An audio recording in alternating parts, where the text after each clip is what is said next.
Olanipekun, SAN, have attained the prestigious rank of Senior Advocate of Nigeria. Chief Wole Olanipekun is happily married to Princess Omolara Olanipekun, Irelu, and the marriage is blessed with 4 children, 2 boys and 2 girls, all of whom are also happily married.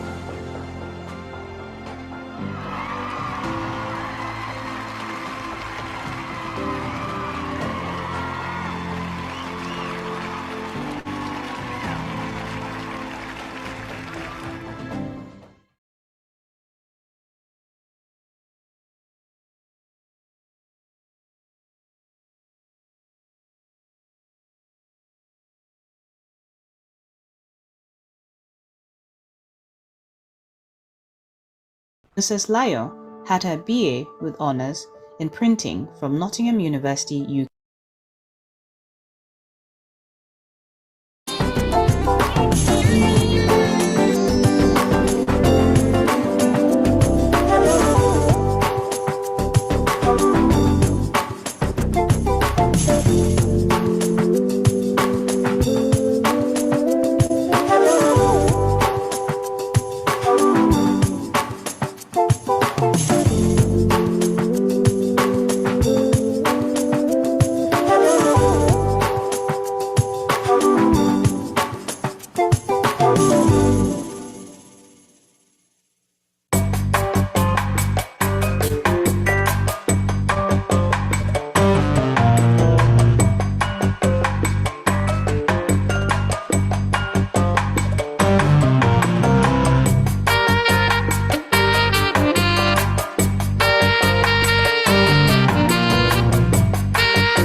talk say you dey come back on Monday, but this na Friday. Dear, 1 week, no better food. I go freshen up while I go prepare you your favorite high fiber. Pour high fiber in boiling water in a pot. Stir until it's solid and smooth. Add water, then cover the pot on fire to properly cook for 2 minutes. Your correct swallow, wey smooth and dey travel well for body, done ready. Now I chop better food. 1 week without my high fiber, na serious punishment. High five! For high fiber! High fiber, available in all stores and supermarkets.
Your family, make them grow strong. Hot or cold, the coconut soup go. Morning till night, just the soup go, they go. Ibo for town, no the name now. Soup cocoa drink, it no cost at all, oh the coconut. Soup cocoa drink, now him be the correct cocoa drink. When plenty family, they drink now. Soup for papa, soup for mama, soup for the whole family.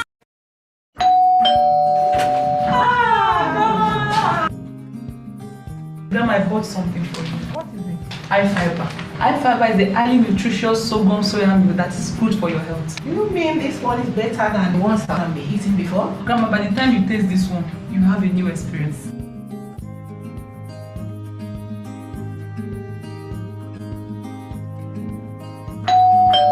Wow! You know, I want to be a full house today. And my daughter is preparing something new for me.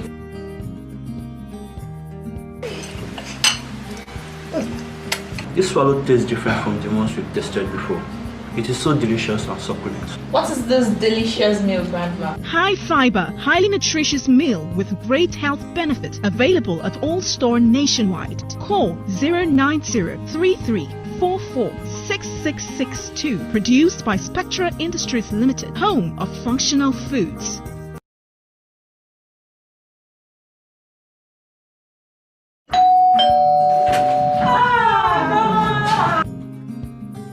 Grandma, I bought something for you. What is it? High fiber. High fiber is the highly nutritious sorghum soya meal that is good for your health. You mean this one is better than the ones that I've been eating before? Grandma, by the time you taste this one, you have a new experience.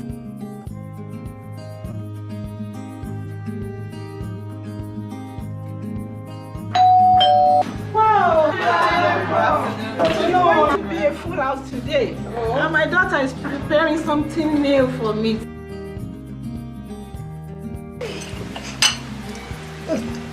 This swallow tastes different from the ones we've tested before. It is so delicious and succulent. What is this delicious meal, Grandma? High fiber, highly nutritious meal with great health benefits available at all stores nationwide. Call 090-3344-6662. Produced by Spectra Industries Limited, home of functional foods.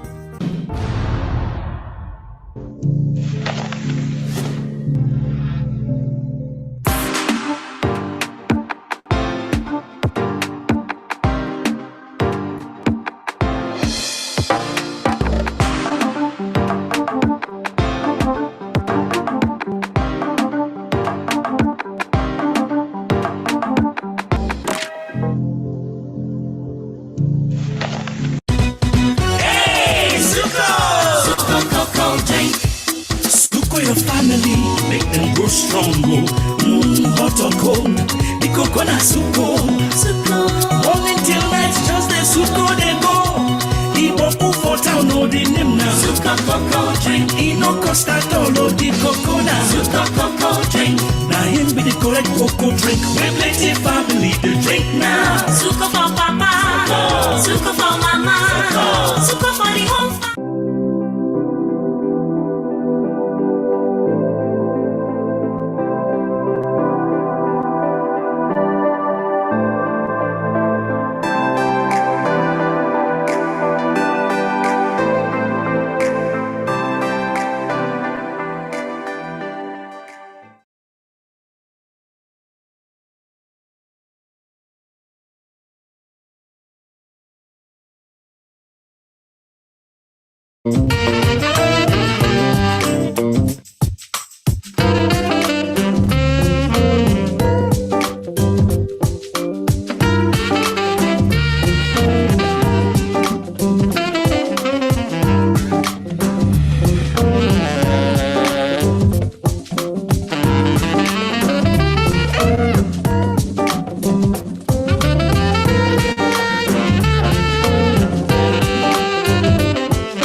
kingdom of, we like to call ourselves Grand Bonny Kingdom. And I hold the title of Amokworwo. That is a woman of substance, a woman that has made achievement. There are also men, they are called Amoku Senego. So they refer to me as Amokworwo Ama in their Lapepu at home. I went to school in Port Harcourt in an Anglican primary school. And when I finished, unfortunately, before I finished primary school, my mom passed away at the age of 36. So that created a little problem for us, for my brothers and I. I'm the eldest in the family, and that by God's grace, I was able to pass the entrance examination into one of the best girls' school in the Eastern region at the time, actually King Crowder Memorial Girls' School, another Anglican institution, where they brought us up very well. We had the teachers who were English or Scottish missionaries. And I would say they took care of both our physical and spiritual well-being, and taught us how to be a lady. In addition to our academics, they taught us how to sit straight, stand straight, how to talk. Because at school start, we had to do oral English, even though it was not added to our aggregate scores. I came up with grade 1 at the time, and then I got married quite early. Then I did my A-levels in the UK and came back here to go to University of Ife, where I studied political science. I used to admire those who, in C-SPAN, I used to watch the US Assembly, and I used to watch Question Time in the UK Parliament, and I was very excited by the way they argued things and they spoke, and I was hoping one day I will be like them, but I believe God had another trajectory which He had planned for me. I've known Miss Ama Pepo for about 22 years now. Our relationship is that of a mother. I worked in this public service, and while she was in service, I served as her special assistant in the Ministry of Lands and Housing, where she was the minister. I was her personal assistant while she was the head of the civil service, and while she traversed about 7 ministries, I was working with her in the public service. When I finished at Ife, I went back to Rivers State. I did my NYSC. I did it in the Nigerian Broadcasting Corporation. And then I got a job as a lecturer in the Rivers State College of Education. I worked there for some time, but I remember one of my compatriots, he's late now, he kept encouraging me to go and join the Federal Civil Service, At some point, God created an avenue through late Professor Moruyu. I was made the Deputy Secretary of the 1988 Constituent Assembly. Justice Anthony Anogolu of blessed memory was the chairman, and Justice Bubado was the deputy chairman. Ambassador Babagana Kinkibe was secretary, and I was deputy. It was a wonderful experience for me. It was then I started to see Nigeria as it really is. Some of our challenges and religious cleavages, political cleavages. It was quite an experience for me just coming from Rivers State, even though I had traveled out, but it was a very strange experience for me, some of the things we had to go through. I will say Madam Pepo is a rare breed. She's public administrator par excellence, one of the best that the public service has produced in recent times. She's very courageous, very disciplined, very detailed. she focuses on maybe legacy accomplishment, and that's why that in the two places where she served as head of service and Minister of Lands and Housing and Urban Development, she served with distinction and served with excellence. Then at some point, they posted me to the Ministry of Commerce as a director. When I went there, they told me that they didn't have a vacancy for a director in their ministry. So back to my days, I call them my idle days. So I went back there. One day, they gave me another posting, Director Economic Affairs Office. So I was there reporting to the PAMSEC IDA at the time. It was in the PAMSEC in the office of the Secretary to the government. So one day my intercom rang, and the person on the other line said, "Hello, PAMSEC, how are you? Good morning." I said, "Sorry, this is not the extension of the permanent secretary." That was in 1999, March. I said, "I'm sorry, this is not the extension of the permanent secretary. Could you call him on this extension?" He said, I want to speak to the permanent secretary." I said, "I'm sorry, sir, this is not his intercom line." Then the person now said, come here, they have just made you a permanent secretary." She was not discouraged from pursuing her career or saying, let me leave all this, but she continued.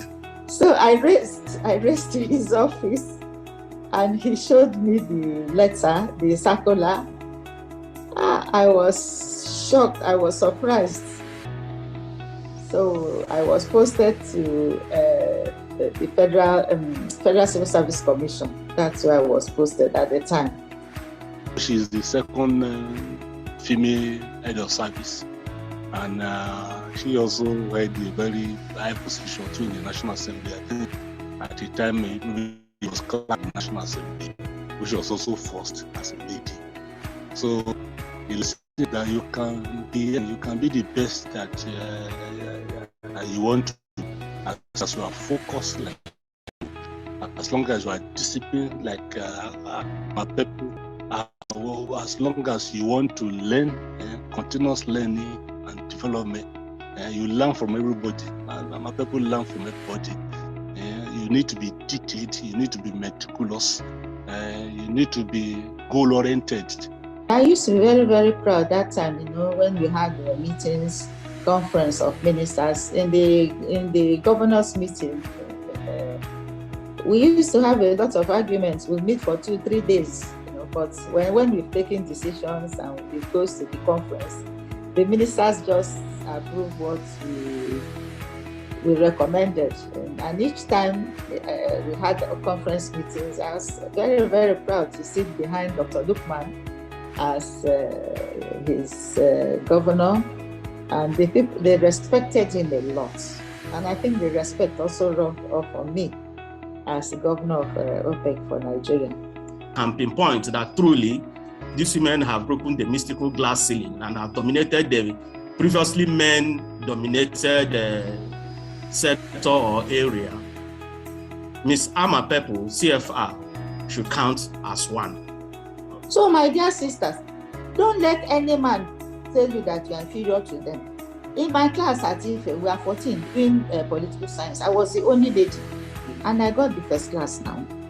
Hard work, prayer, commitment, determination. If you cannot get a job, learn a skill. I know people who are lawyers, they are running restaurants, they are baking. Learn a skill, look for something that you can do that will bring money for you. It is important for you to have financial.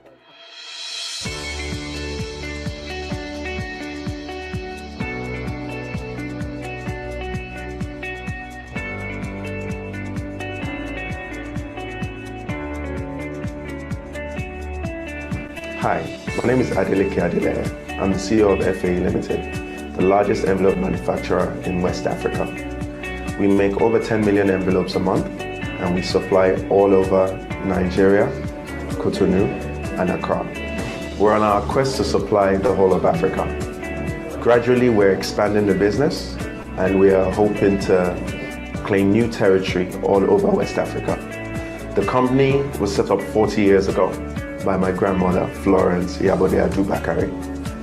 She passed it down to my mother, who I have currently joined at the helm of the company. The company has grown a lot in the last 10 years. We've increased in turnover, we've increased in market share, and we've continued the same level of quality throughout our growth. If you ask any of our customers, they will tell you that our envelopes are of exceptional quality. We have customers in the 4 corners of West Africa. We source our materials both locally and internationally. We have materials from Germany as well as materials from Jeba.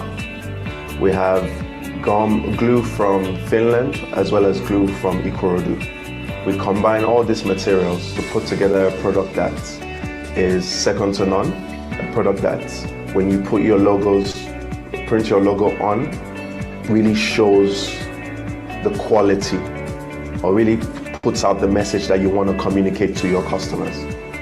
We are here for you whenever you need any size of envelope. We're here, we're ready to supply you. FAE is the brand you should choose when you're trying to send a message to your customer.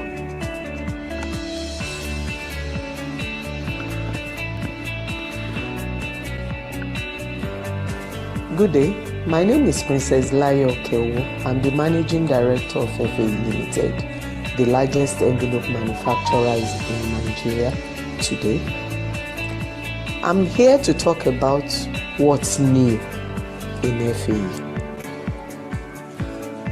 This is new, tamper-proof envelope.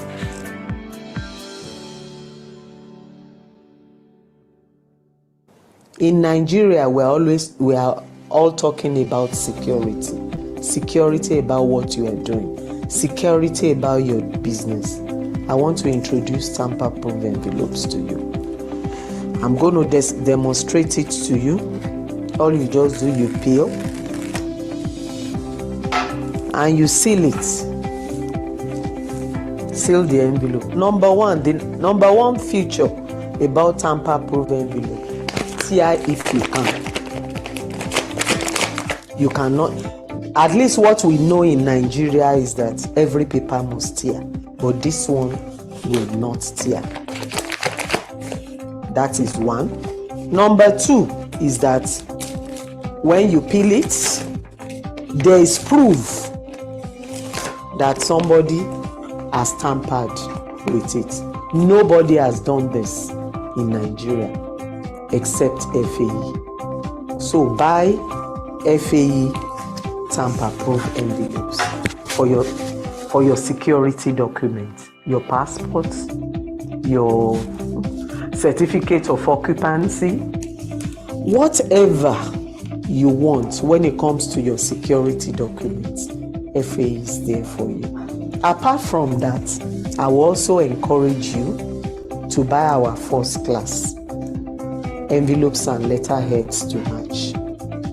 It has never been done in Nigeria. It's FAE. If you want to create a class, if you want to make a statement out there, because making envelopes by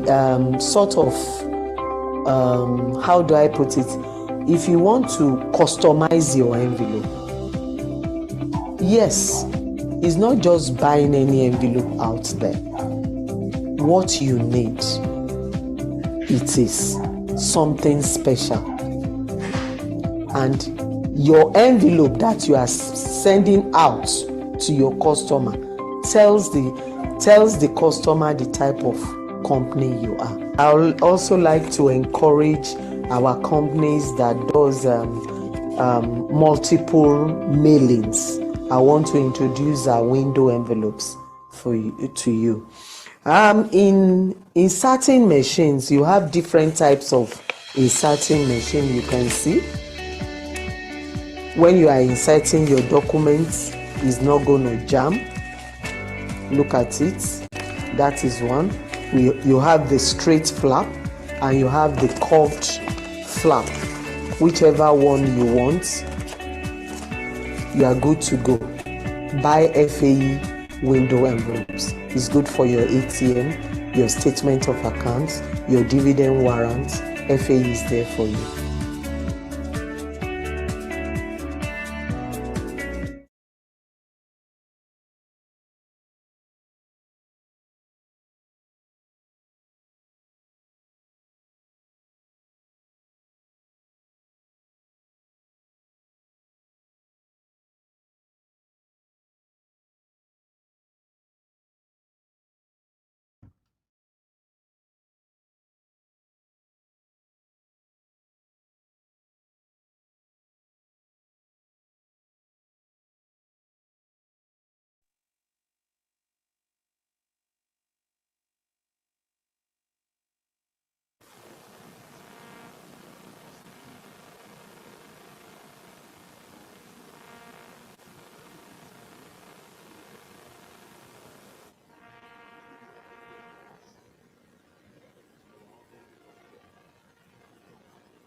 Jeremy Fellow in local government. You're welcome, sir, for the opening prayer.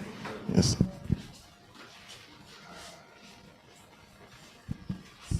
Good morning, everyone. Please, can we just rise up, take this brief opening prayer.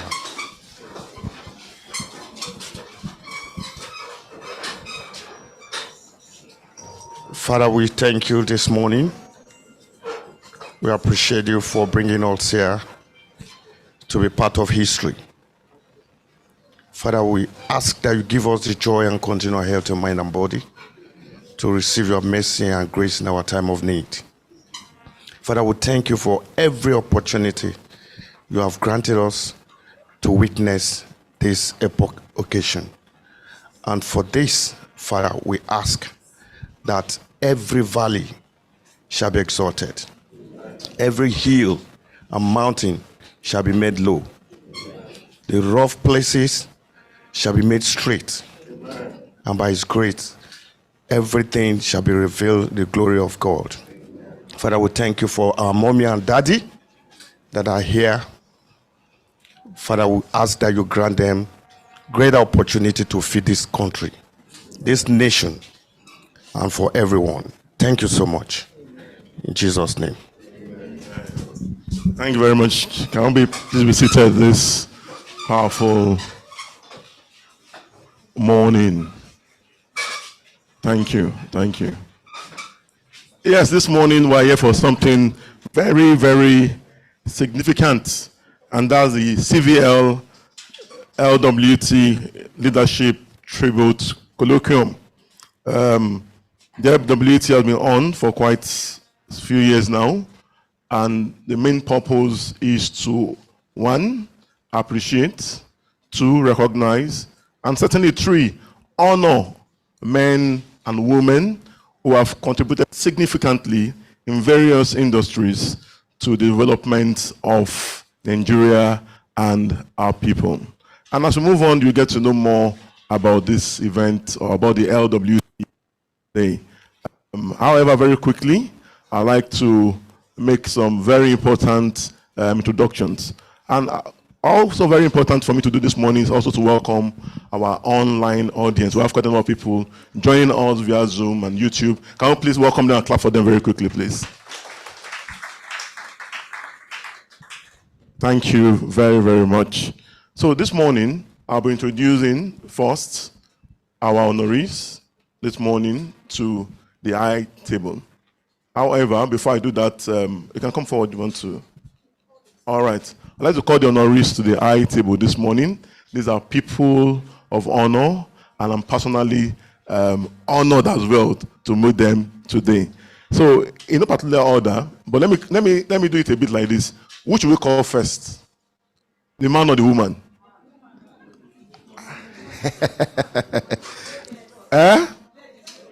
Ladies first. Oh, ladies first after men. Oh, let's see. Those who want ladies first, say yay. Yay. Those who don't want to say nay. Oh, the years have it. So very quickly this morning, I've been calling all our Nori. The first person I'll be calling this morning, in no particular order, but as Nigeria is democratic, am I right? So I'll be calling on our very own Princess Layo Bakari Okeowo. Can we ask her for her, please? You're welcome, man. You're welcome. Good morning. Yes, and that's Princess Layo Bakari Okeowo. We have a very powerful documentary. I'm going to read that as well. It's coming up. She's the managing director, FAE. Am I right? Limited. FAE Limited. I believe 100%. The largest envelope manufacturers in the world. 100% I agree. First class, yes. Actually, whenever I'm buying envelopes, that's the envelope I ask for, actually. That, you see? Why, yeah. All right, thank you very much for that. You're welcome, ma. You're welcome.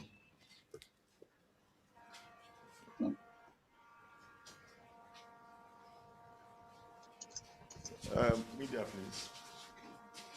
Princess Layo had her BA with honours in printing from Nottingham University, UK. She also has a PGD in marketing from the Nigerian Institute of Journalism. She is an alumni of the prestigious Lagos Business School, where she had a degree in executive business leadership. Princess Layo is a results-oriented industrialist with diversified international experience in the art of manufacturing and producing envelopes in Nigeria. She is recognized for her uniqueness in creative and resourceful approach that gets the job done, combined with poise and professionalism with customers, vendors, international investors, and counterparts, especially in high-pressure, time-sensitive environments. She is acknowledged for excellent interpersonal skills that build high customer satisfaction and improves the nation's reputation internationally. She is a highly motivated and responsible individual who enjoys a challenge with a proven track record of successfully developing people and commercializing all aspects of the business. Princess Layo is a well-networked individual with a passion to lead.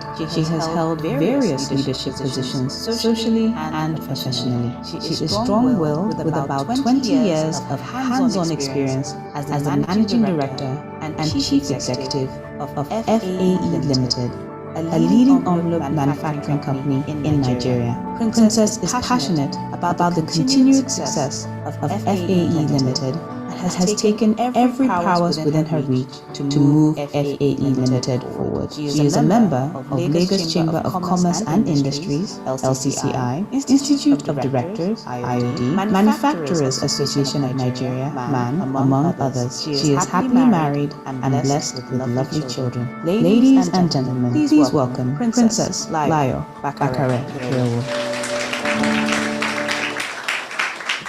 Thank you very much. Again, you're welcome, Princess Layo Bakari Okeowo. Yes, now, the years added to the other time, right? Am I right? But we're in Lagos, and they say there's indigenship, and the indigenous are Yorubas. Am I right? Am I right? Do you agree? I'm not an indigenous, but I'm a Lagosian. One Nigeria. Okay.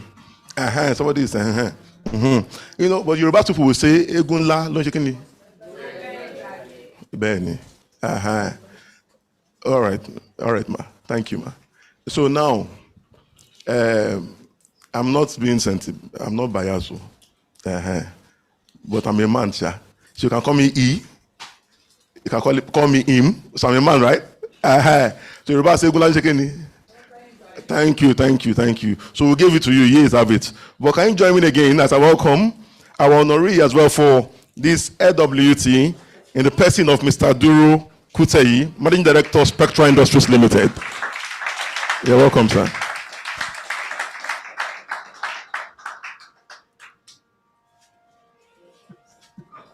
Mr. Duru Omolewatiti is the Chief Executive Officer of Spectra Industries Limited, an indigenous company which specializes in food processing and packaging, and is also the CEO of Bettermark Production Company and Bettermark Consult. He studied food science and technology at the University of Ife, now Obafemi Awolowo University, Osun State. He has an unflinching interest in food processing and packaging, SME development, establishment of packaging center for SME and SME industrial clusters. He worked with Food and Drug Administration, now NAFDAC, a division of Federal Ministry of Health, from 1978 to 1982. Between 1982 and 1991, along with two other Nigerians, he established Bettermark Nigeria Limited, a manufacturing outfit which produced plantain chips and trained entrepreneurs. Kuteyi, a man driven with great passion to contribute his knowledge to the growth of his country, made another giant stride in 1992 when he established Spectra Industries Limited, a food processing and packaging company.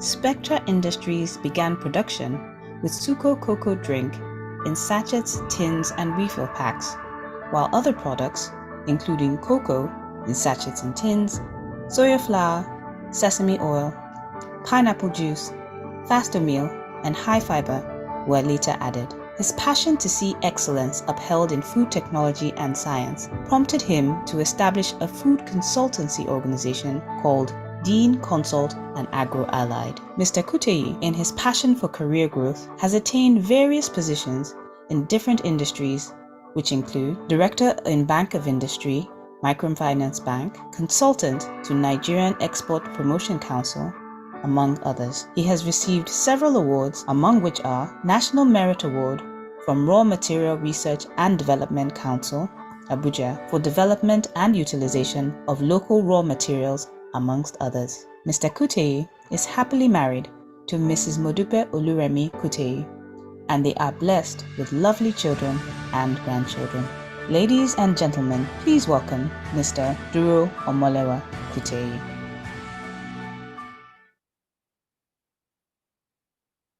Yes, thank you. That's also a very rich documentary. Thank you, media team, for that powerful one. Also, I continue my introduction this morning, and we have my Oga for this occasion this morning, who is the chairman of today's event. And I'll call him forward now. And please, with a clapping ovation, join me as I welcome the chairman of this event today, Dr. Peter Bankole. You're welcome, sir. I'll be taking his profile. Dr. Peter Bankole is the Chief Operating Officer, COO, at Pan Atlantic University. Prior to his appointment in January 2023, he pioneered the Enterprise Development Center, EDC, of the Pan Atlantic University in January 2023, now one of the top enterprise development centers in Africa. Trained as a mechanical engineer in the UK with MBA from IESE Business School in Spain, and is an alumnus of the Lagos Business School Chief Executive Program. His 39 years cognate experience spans both public and private sectors, the oil industry, oil and gas, water supply, education, etc. He obtained his PhD in entrepreneurship and innovation at the International School of Management, ISM, in Paris, and consults widely across sub-Saharan Africa on entrepreneurship development and practice. Peter is a fellow of the Corporate Governance Society of Nigeria, chairs the advisory board of International Breweries Foundation, Nigeria Climate Innovation Center, and is an independent non-executive director at Zenith Bank, Nigeria, amongst others. Can you please clap for our very own, my organ lecturer, during you win then, sir, Dr. Peter Bankole. You're welcome, sir. God bless you so much. So that's my organ for this event. I'm in charge, but I have organ on top. So what he says is what is final. All right. So very quickly, as part of this award, we mentioned also that we have what we call the Colloquium. We discuss intellectually and very deeply on issues and matters that concerns the industry we are focusing on. And this morning, we'll be having with us experts, people who are well seasoned in industry, to come and discuss with us this morning. I'd like to call, before I call my panelists, I'd like to call the moderator, yes, by discretion. And that's the person, not a person, but Mr. Sorry, let me get that name very quickly. My apologies.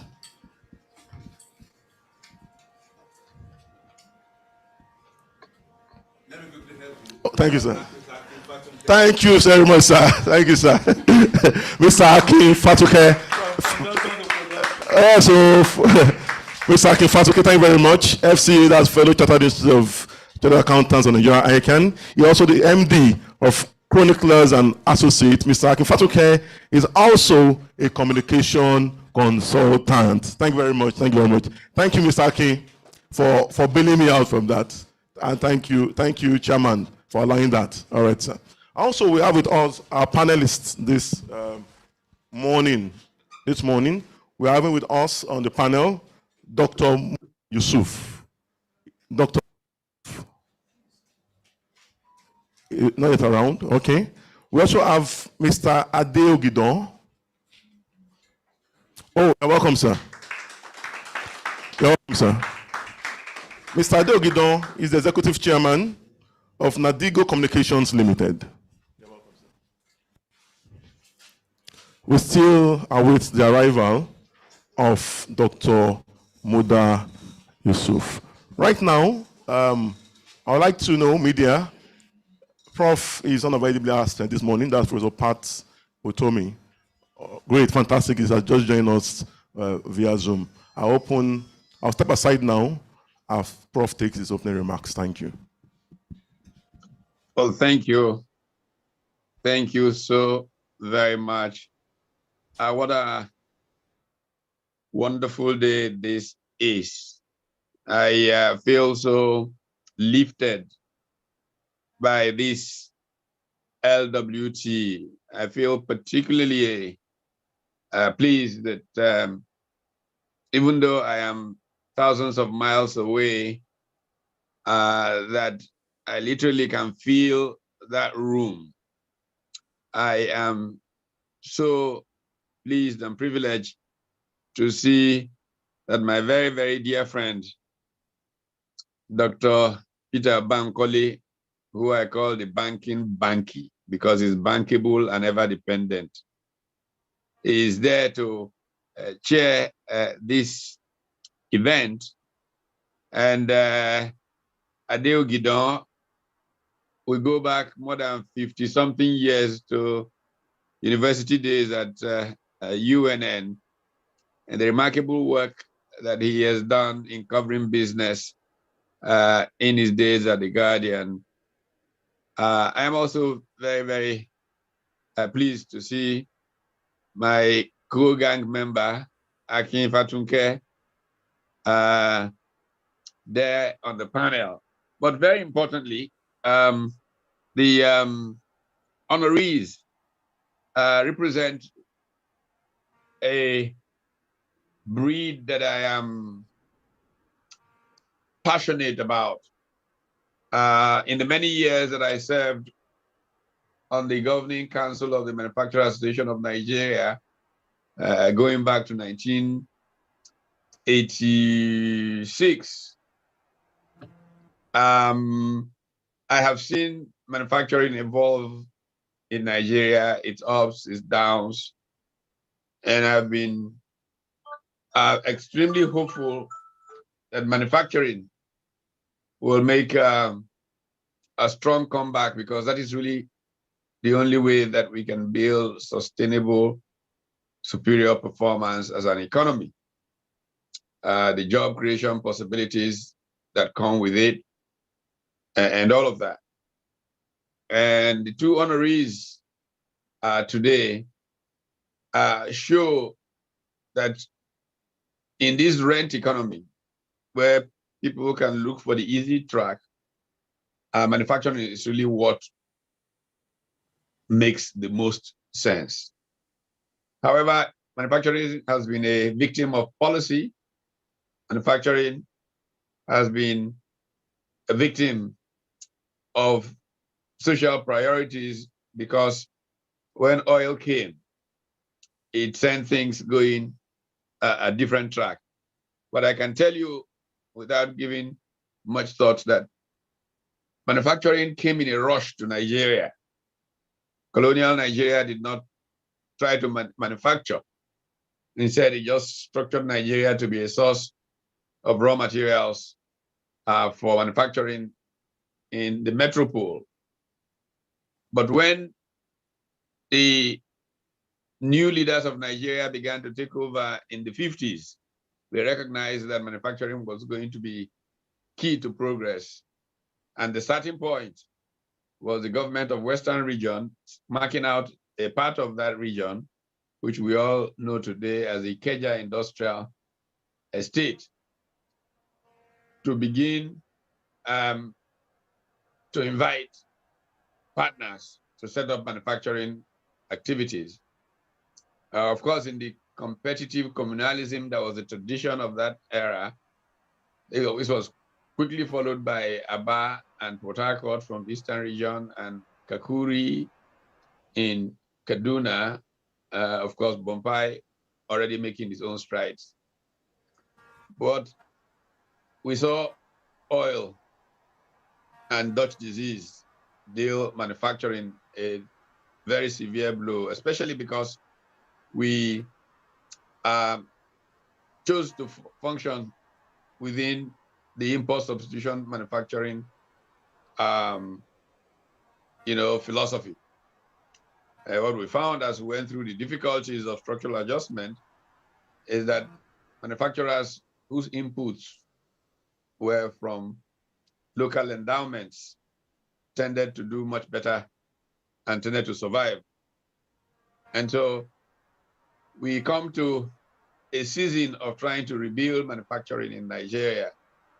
And the general advice that I have offered is that it be based on what in structural economics today is referred to as latent comparative advantage to dominate global value chains in which factor endowments are strong.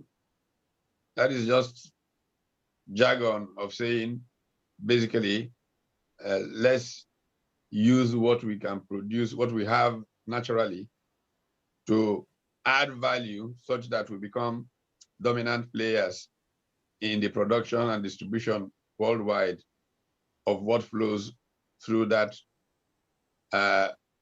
whole process.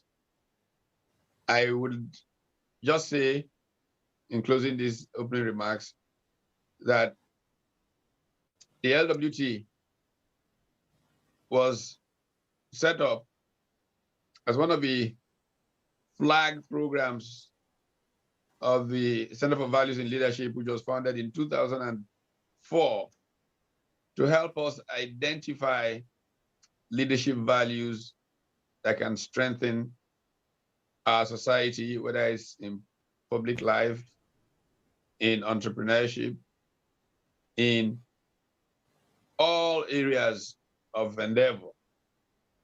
And in the process, we have tried to identify and hold up people who may not be in the general course that politicians, tend to associate with, or people who hold up politicians tend to notice is important for our society. However, in the years that we have held the LWT, we have honored such men as Dr. Michael Omolayole, Chief Chris Ogumbanjo, Chief Atom Banefo, Mr. Kintola Williams, Chief Adeojo, and the list goes on and on and on. Many of them, like the chairman of Eleganza Industries, have been hard-nosed manufacturers. And so I today salute both our honorees for becoming part of an extraordinary tradition of men and women who have had impact on society from the work that they have done. I wish to encourage us to have a very robust conversation from the panel and everybody else joining, so that policy can benefit from what our collective experience in that room can do to moving Nigeria back to production. We have seen today that unless we can move from consumption to production, we are in very serious trouble as an economy and as a country. Thank you all so very much. And I look forward to very exciting deliberations. Good morning. Good morning. Thank you very much, Prof, for that short but very, very robust opening remarks. Very quickly, before we move to the next item on the agenda, I'd like to recognize the presence of Mr. Leye Lawal. Can I clap together for him? Mr. Duru Omogbenigun. Mr. Duru Omogbenigun, you're welcome. Ogechi Egenonu, HR Spectranet. Oh, sorry, Spectra. Not Spectranet, remind me. Spectra Industries Limited, you're welcome. Fantastic. Also, I'd like to also recognize the presence of, I'm him.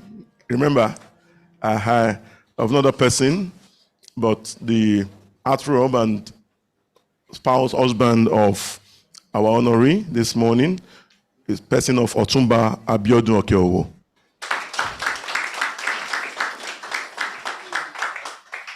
All right. Ahead of every successful woman is a man. It's an Otumba. All right. Thank you very much. I also like to recognize the presence of the COO of FAE, that is Mr. Adeleke Adeleye Okeowo. Also, Mrs. Caroline Ogbona, Marketing Manager, FAE. Also with us this morning, especially because of one of the industries that is well represented here, we also want to recognize the person of Mr. Stephen Ifebaju, former Technical Director on World Paper Mills. Also a consultant to FAE. Thank you very much. And just as we were listening to Prof, our panelists who had earlier introduced also came in, and that person of Dr. Muda Yusuf. You're welcome, sir. Mr. Muda Yusuf is the past Director General of the Lagos Chamber of Commerce and Industry, LCCI. You're welcome again. And for the next item, we move very quickly as I call on our very own chairman of this occasion, Dr. Peter Bankole, for his remarks. Thank you.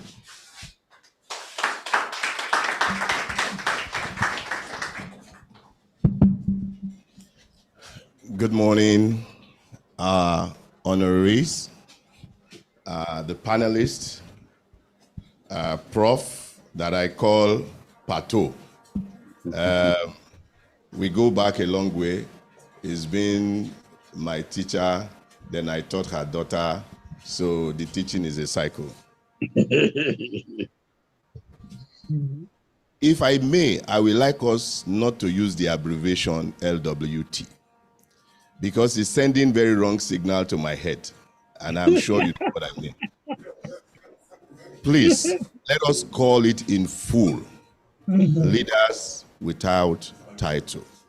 It's very significant because after a while, those acronyms lose the meaning, the full meaning of what we are doing here today.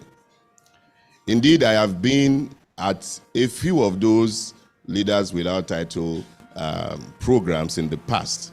The one I recall very vividly is that of engineer Mrs. Maduka. I'm sure, Pat, you remember that.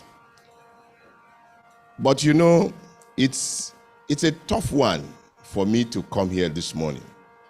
But when I saw the two honorees, I said, no matter what it takes, I have to be here. Sincerely, I must recognize Temitokwe's effort. She kept on harassing my life, even while I was following Pat's footsteps, traveling all over the place. You know, if you think Nigeria is tough, try manufacturing. Then you will understand that Nigeria is not tough at all. I was almost tempted to ask the two honoraries to show me their back. Because if they were to show me their back, you know, when they skin you, you will see the marks, the scars at the back. These guys definitely have the scars of manufacturing at their back. In fact, when I knew the two of them, I didn't have teeth at all. And it is very interesting, you know, in our country of today, to be seeing transgenerational handshake.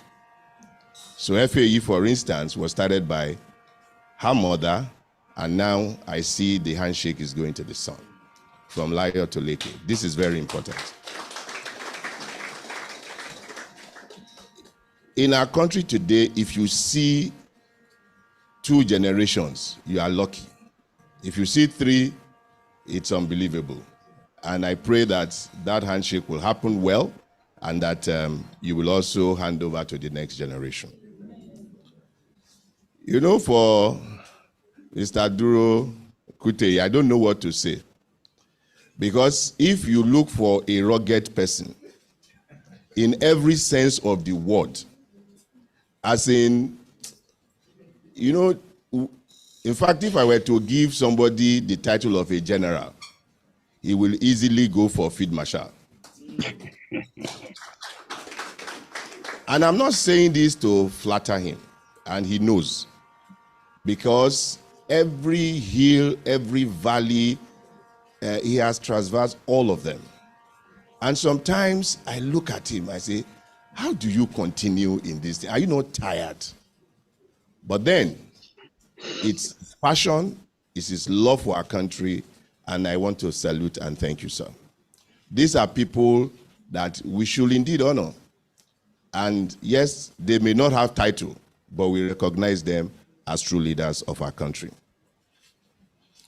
The title today, Consumption to Production, is very apt because the two of them are in production.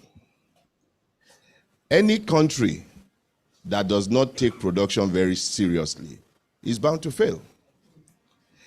When you import what you don't produce and you eat what you don't produce, then you know that you are already heading for doom.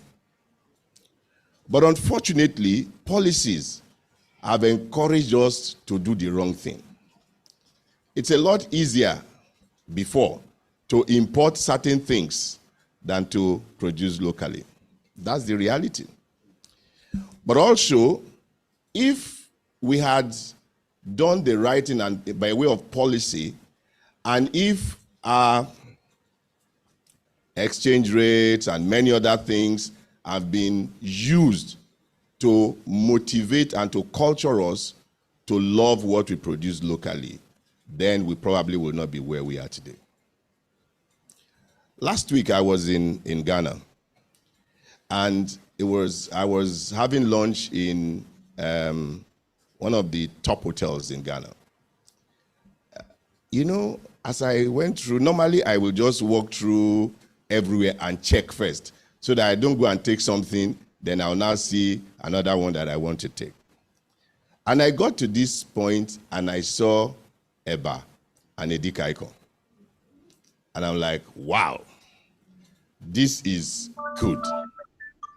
And I changed I just said I must take this Eba and Edikaiko, no matter what. Even if they don't cook it the way we cook it in Nigeria, I will still eat it. Now, why am I saying this? The Chinese seems to have led that effort globally. The minute people start to eat your food, you know that agriculture, back home in particular, will take a high rise. It's very important, but we don't think of it like this. Cassava alone, you can produce about 44 different products from cassava. What do? We just eat our gari and whatever, that's it. But then, I know my friend Muda, he has been also in this war front, because I call it war front. It's not an easy road at all. And I'm sure he will add a lot of spice to our discussion today. You know, what we're about to listen to today is not theory. These are people that have gone through the trenches and they have emerged successfully well.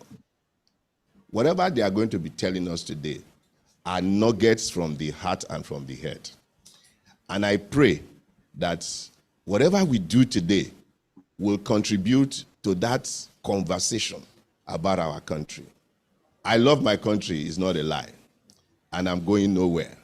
So I hope that just like they too have stayed to rescue our country, manufacturing, production will be the real footstool of how we grow Nigeria.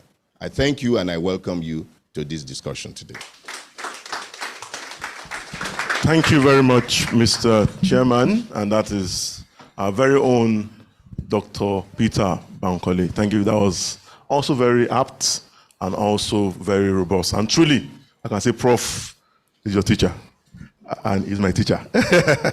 All right. So we're going into the colloquium, like you mentioned, and again, media people, don't forget, the chairman has told us, don't use LWT. What should we use? No, I can't hear you. Let's be sure. Thank you for saying that. Let's say it. Let's say it again. Leaders without titles. If you're a leader without titles, can you please clap for yourself this morning? All right, thank you very much. So I'll be handing over to the moderator, that's Mr. Akin Fatoke this morning, to take us through this discussion, and it's again themed moving from consumption to production, the challenges. Thank you very much. Thank you very much. Thank you very much, the MC. Please permit me to, on behalf of the members of the board of CVL, Professor Isioma Utomi, and her team, chairman of this occasion, my friend, Professor, yes, you're going to be a professor very soon, Peter Bankole, Dr. Peter Bankole, our honorees, who I must confess, I see a balance here. Each time we talk about which one comes first, lady or a gentleman, and I see we have a perfect balance in the Trojans that we have being honored here. And my able discussants, consumption to production.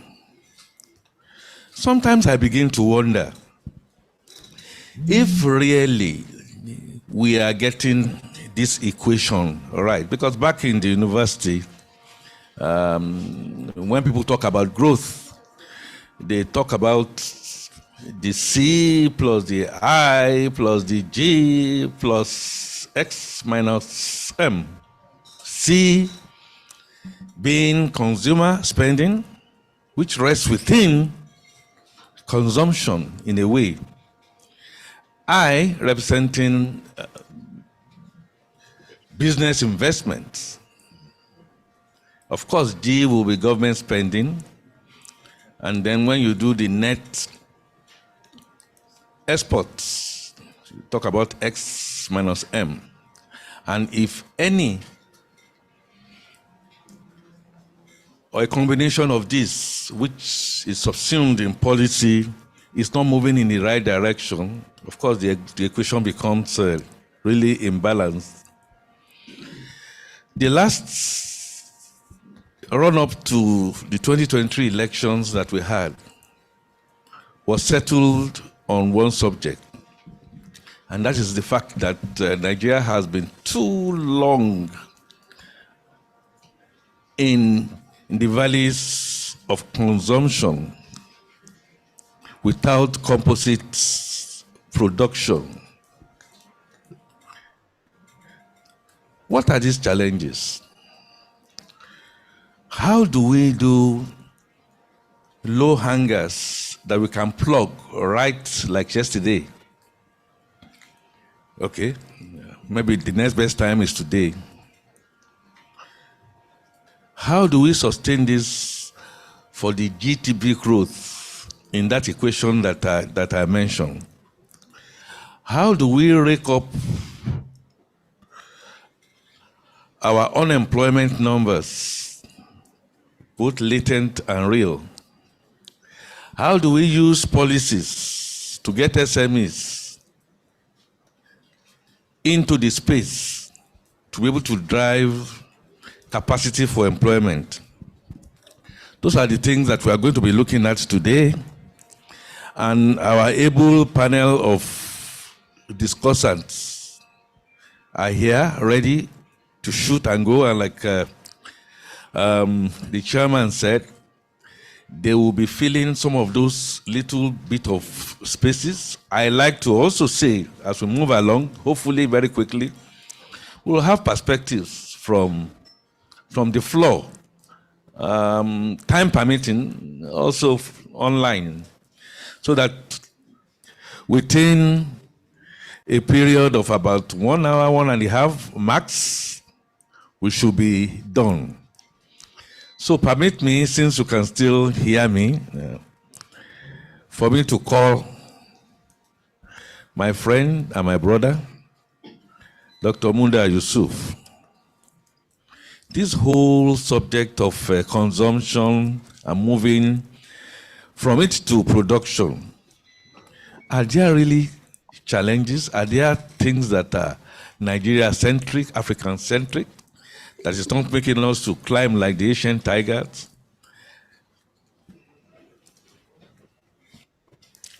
Yeah, thank you.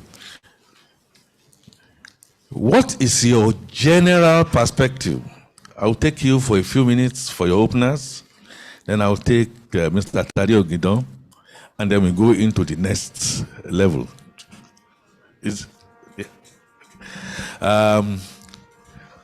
Dr. Muda Yusuf, please. Yes, thank you very much. Okay. First, let me congratulate the honorees. They are all well very known to me. We have come a very long way. While I was at the chamber for over 2 decades, I had a very robust interaction with both Princess and Mr. Kute. And we engage a lot on the challenges of manufacturing. And all the things we used to engage on 10, close to 20 years ago, those challenges are still with us today, unfortunately. There was a time I was having a discussion with Mr. Kute, and he was telling me how he was engaging with the current governor of Lagos State, Mr. Sanwo-Olu. When Sanwo-Olu was the PA to the then deputy governor, what's his name now? Pedro, that he had been relating with Mr. Sanwo-Olu, His Excellency, as far back as that time on the issue of manufacturing. And he's a champion of SMEs. Everywhere he goes, it's about SMEs. And of course, Madam, a lot of challenges in manufacturing. Discuss customs, we discuss finance, we discuss interest rate, we discuss the exchange rate, almost on a daily basis. You know, it is really very challenging. If you don't have the passion, you cannot remain there. That is the only thing that can keep somebody in manufacturing, just as the chairman said. Now, if you go to Ilupeju Industrial Estate, Ogba, and the rest of them, Ikeja and the rest of them, what we are seeing now, which is also an evolutionary process, is that many of the factories that used to be very vibrant many years ago have now been taken over by churches or are being converted to event centers or are being converted to supermarkets. That is the trend, unfortunately. You see all this in Ikeja, you see it in Ilupeju and many other industrial estates. Nothing illustrates the very sad story of manufacturing more than what you see. Some of them are even turned to warehouses for finished imported goods. So it's a major issue. We're in a new administration. I think the immediate challenge now is to get the new administration to do the right things to support production. And by the way, let me differ a little on this mantra of moving from consumption to production. I think the two are complementary. If you talk to our honorees, when they produce, they need people to buy it. So I think the message should actually be localizing the consumption, so that whatever we consume are things that are produced here. Because the reality is that we are not even consuming enough. If you go to many of the manufacturing houses, they have huge inventories unsold. They complain about weak purchasing power. They are not selling as much as they should sell. And what do you expect when you are in a country where 133 million people are in poverty? Of course, the consumption is still extremely weak. So we need to boost consumption, but whatever we are consuming must be things that are produced here. So it's a case of complementarity, so that we see consumption supporting domestic production. So I think that is very key. And we need to also engage the current administration, because for us, and those of us in the advocacy environment, that is the most important thing now. Yes, many of us admire the fact that we are moving in the direction of a market economy. And the whole idea of market economy is to allow the market to fix a lot of things. But the reality is that market cannot fix everything. If you leave the economy entirely to the market, then there are some sectors that will suffer, and one of them is manufacturing. So that is why it is important to engage, to ensure that government policies are constructed in a way to support domestic production. Only recently, I learned that they introduced VAT on diesel, 7.5%. How do you do that in an economy where the manufacturers are struggling, where we just remove fuel subsidy, where purchasing power is weak, where we are talking about inflation, and we are adding additional costs to the cost of energy? If there's anything that we should drive down, of course it's energy cost, especially for those who are in production. Then, of course, we have issues of the exchange rate. All of us welcome that, because what we have had under the previous regime was a complete disaster. We just had a cabal making billions of money from the foreign exchange market. We now have an exchange rate that is more unified. And I think that will take us somewhere, because I believe that it will create for a more level playing field. It will be more transparent. It will be less corrupt.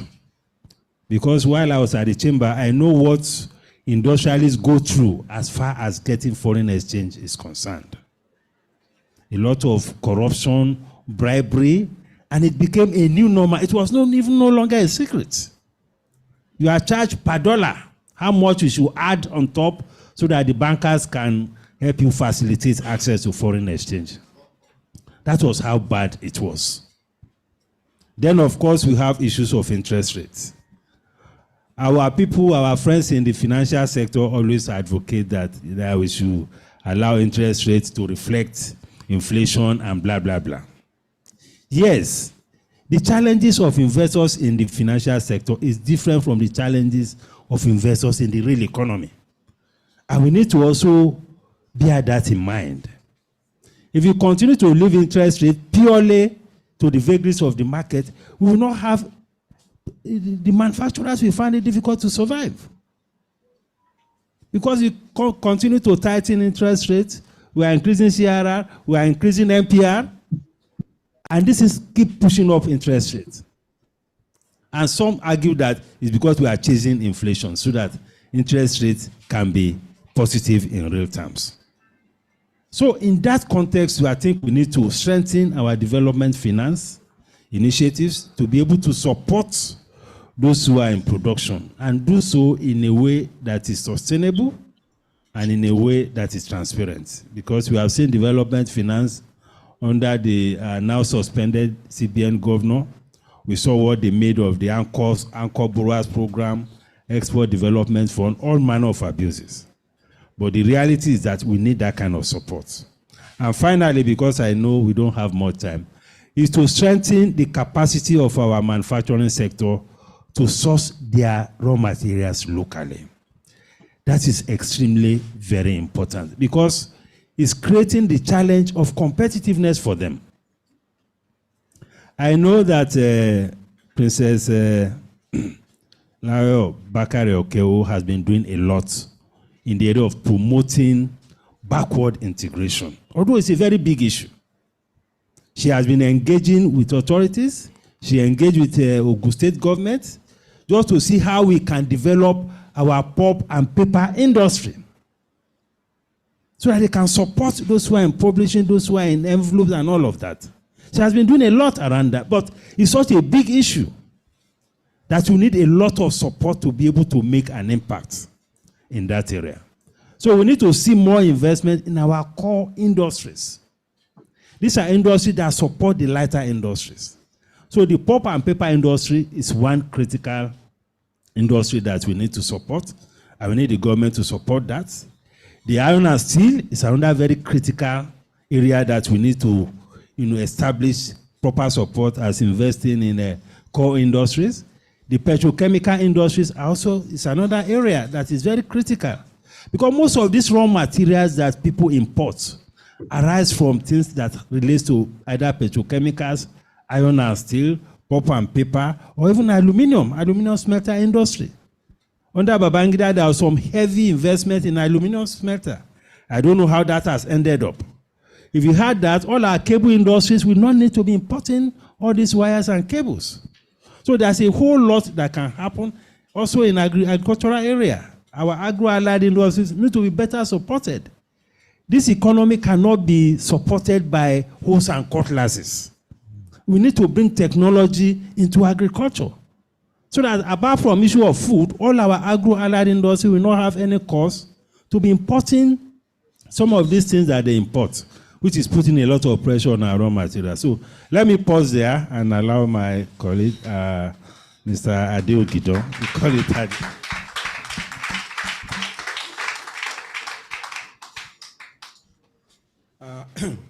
I thank the organizers for giving me the pleasant privilege of being invited here.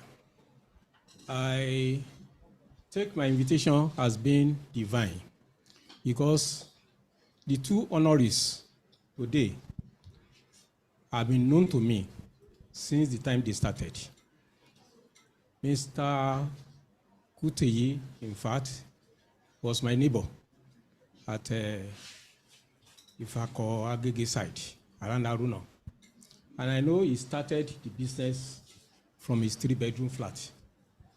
And that time, most of us saw the prospect because of the situational factors then. Now,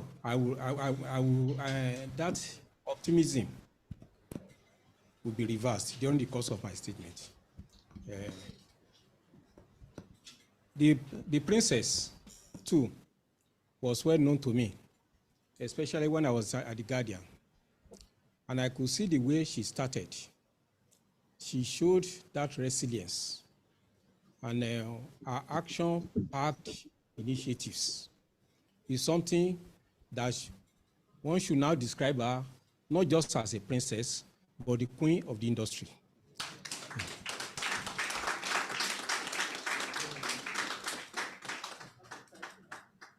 I'm happy Professor Patutumi,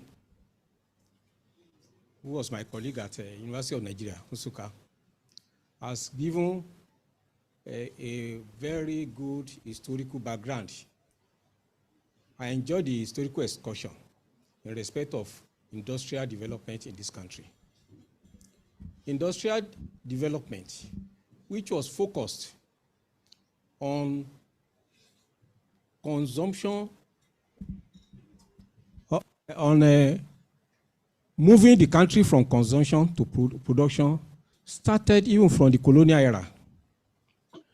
Even when we had our regional governments then, initiatives were made. And I could remember the old Western region started the industrial estates at Ilupeju, Ikeja, Apapa, Bodija, and so on. The same thing with the Eastern regional government headed by Dr. Michael Okpara. We saw a lot of initiatives then. Between these two regional governments, there was a particular strategic effort made at value addition based on their projection of promoting agro-allied industry. And that was the establishment of farm settlements. These farm settlements were all over the Western and Eastern region. And if you go to these farm settlements, you will see processing plants actually adding value to products within the farms. The leaders then had division of ensuring that adequate trained manpower was ensured. And that was what gave back to the School of Agriculture at Akure by the then Western Regional Government. And that's the graduates were deployed to these farm settlements, and they were given adequate facilities, well remunerated. Now, along the line, we started seeing in the industrial growth in this country, giving Nigeria the hope that we will soon join the League of Developed Countries in Europe and US and America. I could remember, as rightly stated by Dr. Munda, our industrial estates then were flourishing. Ikeja was a beehive of activities, 24 hours. Workers starting with morning duty, afternoon duty, night duty, and they were well remunerated. Oba Akran Avenue, in particular, was very boisterous. And at a particular time, we were in line with several European countries in terms of industrialization level. Now, something was about to truncate this trajectory. And some of us who saw it then protested. We were molested. We were battered by the authorities then. I want to mention this because in Yoruba land, they say that if a young man should fall down, he will rise up and look forward and continue the journey. But if another should fall down, he will look back. At this point in time, we have to look back and check on what has caused the steady deindustrialization of the country. The industrialization trajectory that we are celebrating then gave rise to robust employment opportunities to our youths. When I was in the university then, we were being employed right from our studentship period. Somebody who was on grade level 1 at that time, maybe maybe somebody with primary 6, was assured of good living standard with his level 1. He'll be able to take care of his wife, the children, and take them to school. In fact, the government was so wise then because the government focused on the capacity of individuals to have good purchasing power. Because without good purchasing power, what will happen to the products being churned out by the industries? Hence, at that time, I could remember workers were even being paid twice in a month to ensure flow of liquidity throughout the period. Where did we get it wrong? In 1986, government introduced Structural Adjustment Program, SAP. We saw this thing as a deindustrialization process. We protested. Some of us, as I said earlier, were brutalized, beaten. The government just wanted to have its way. Some people who I can describe as being negatively intelligent hoodwinked the nation and brought us to this mess. So we started watching, and then they started the mess of Naira devaluation. I can tell you, until that monetary policy is addressed, there will be continuous consumption in Nigeria without production. That is the fact. And we've been watching it all along. That's why I actually salute the honorees today. The storm. In fact, it's a big storm. I'm happy Dr. Muda mentioned how the industrial estates have now turned into graveyards with non-productive activities now occupying the landscape. Our children no longer have opportunities to be employed. Employment opportunities are whittled down. I could remember when I was in Labour Brothers Nigeria, now Unilever. I got a bonus of 2,000 naira. That was in 1981. As a sales manager then, I got a bonus of 2,000 naira. I went to the market. I bought 4 items. One, I bought a fridge, medium-sized fridge. I bought a color television. I bought a video cassette recorder, VCR, not just video set, you know. Then, and an electric generator with 2,000 naira, and I still have some balance with me, which brought those things home. But you know the beauty of the 4 items I bought? They were all made in Nigeria. I could remember. No, Panasonic was being made then at Oyinbo. Gakko, that was the fridge I used. Beautiful fridge. It was being made at Ota. The VCR I bought was made by Debo Industries. Now what do we have? I have not seen any government addressing this issue. And what has happened? I normally call them hoodlums, because that's what they are. Hoodlums took over power. And variously, their major focus was enriching themselves. Enriching themselves, serving themselves, forgetting that they were supposed to serve people. On occasions when I went to Washington, I used to see senators peering up in a small apartment while coming for sessions for sessions in Washington. In Nigeria, what do you have? Our legislators will devote the first 6 months negotiating their remunerations. Before coming on board, they negotiated where they should be staying comfortably. When we had the what do you call it? Something assembly, consulting.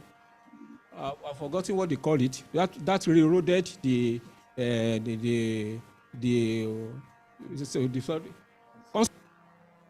when we had the constituent assembly. That was when we had the satellite town, comfortably accommodated in satellite town. And when they knew they would transit as legislators, that was why the government was made to establish this 1,004. This 1,000 was meant for legislators, senators, House of Reps, and so on. That's why he said. All along, they were not thinking of the people.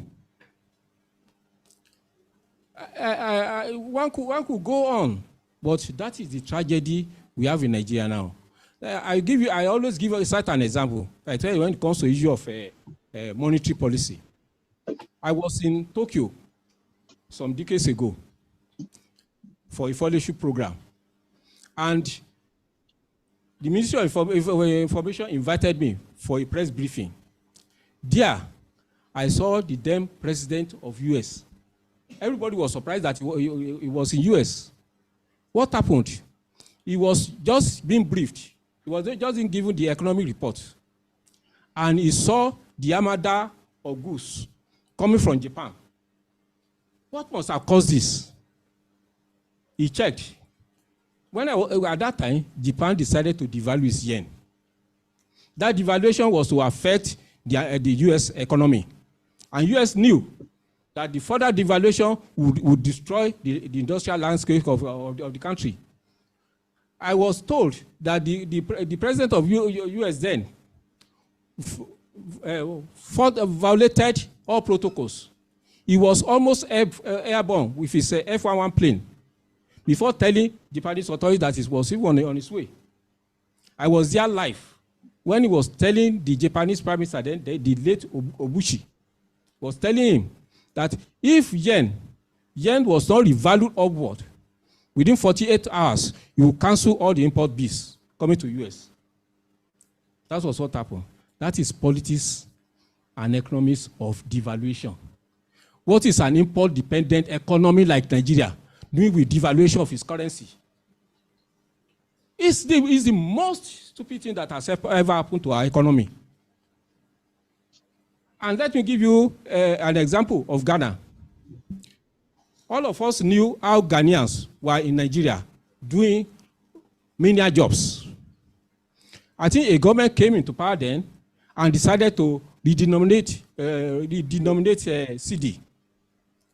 And they canceled the zeros and CD became 1-to-1 to the dollar. Hitherto, CD was several thousands to the dollar. And the Ghana government said 1-to-1 to the dollar. I was in Accra with my wife then. And we saw the transition. They gave a 6-month transition. Immediately, Ghana's economy bounced back, that Ghanaians left Nigeria. What followed later? You now find Nigerians even going to Ghana. But Ghana is having some problems now because of revisionism. I learned the Ghana government succumbed to advisories from operators of financial sector from Nigeria to devalue CD. So CD, being devalued now, is now putting Ghana's economy on the edge. And this is what we are celebrating. They come and hoodwink us with all manners of grammar. They said that what the present administration is doing is not new.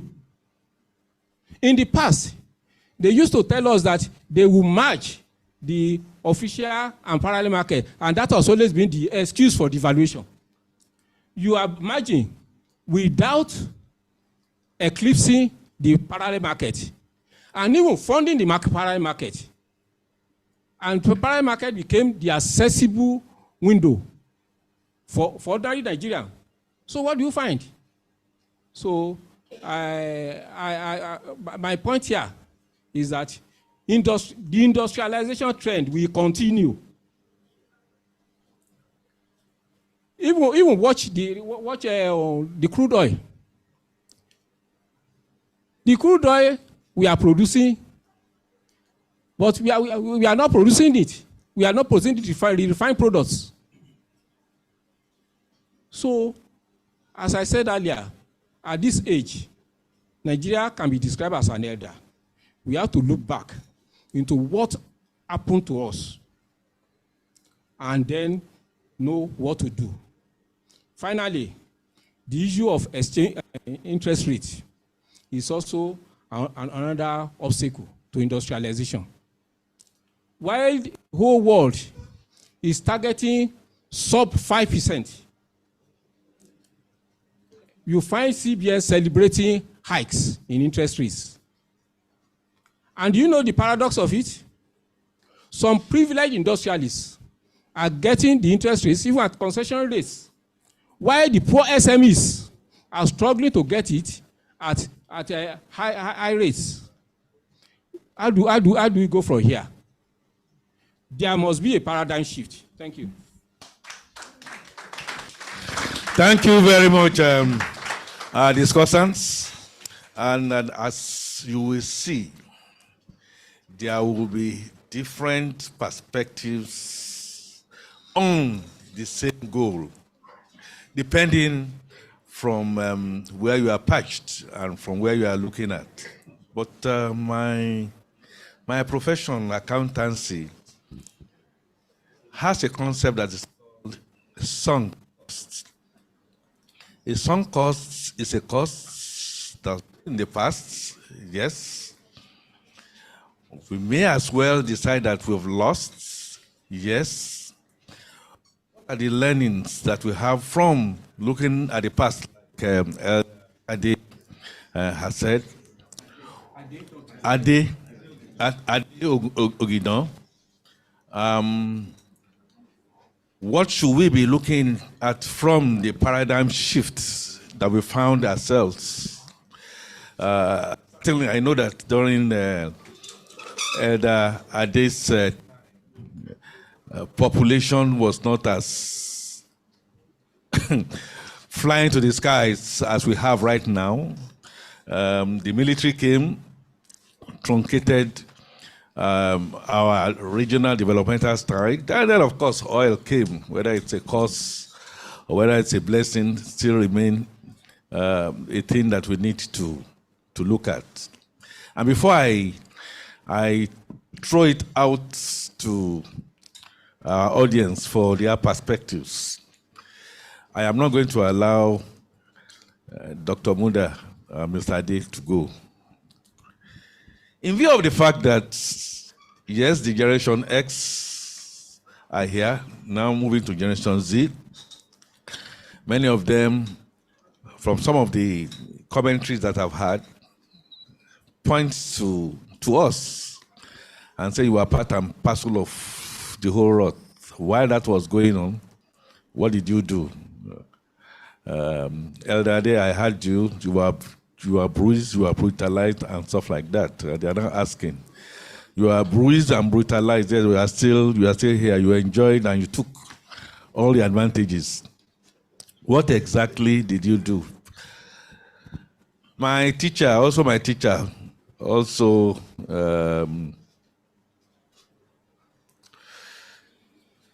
gangite, Professor Patu Tomi, will tell you that back in the day, like you said that never again. And despite all that, we are still where we are at.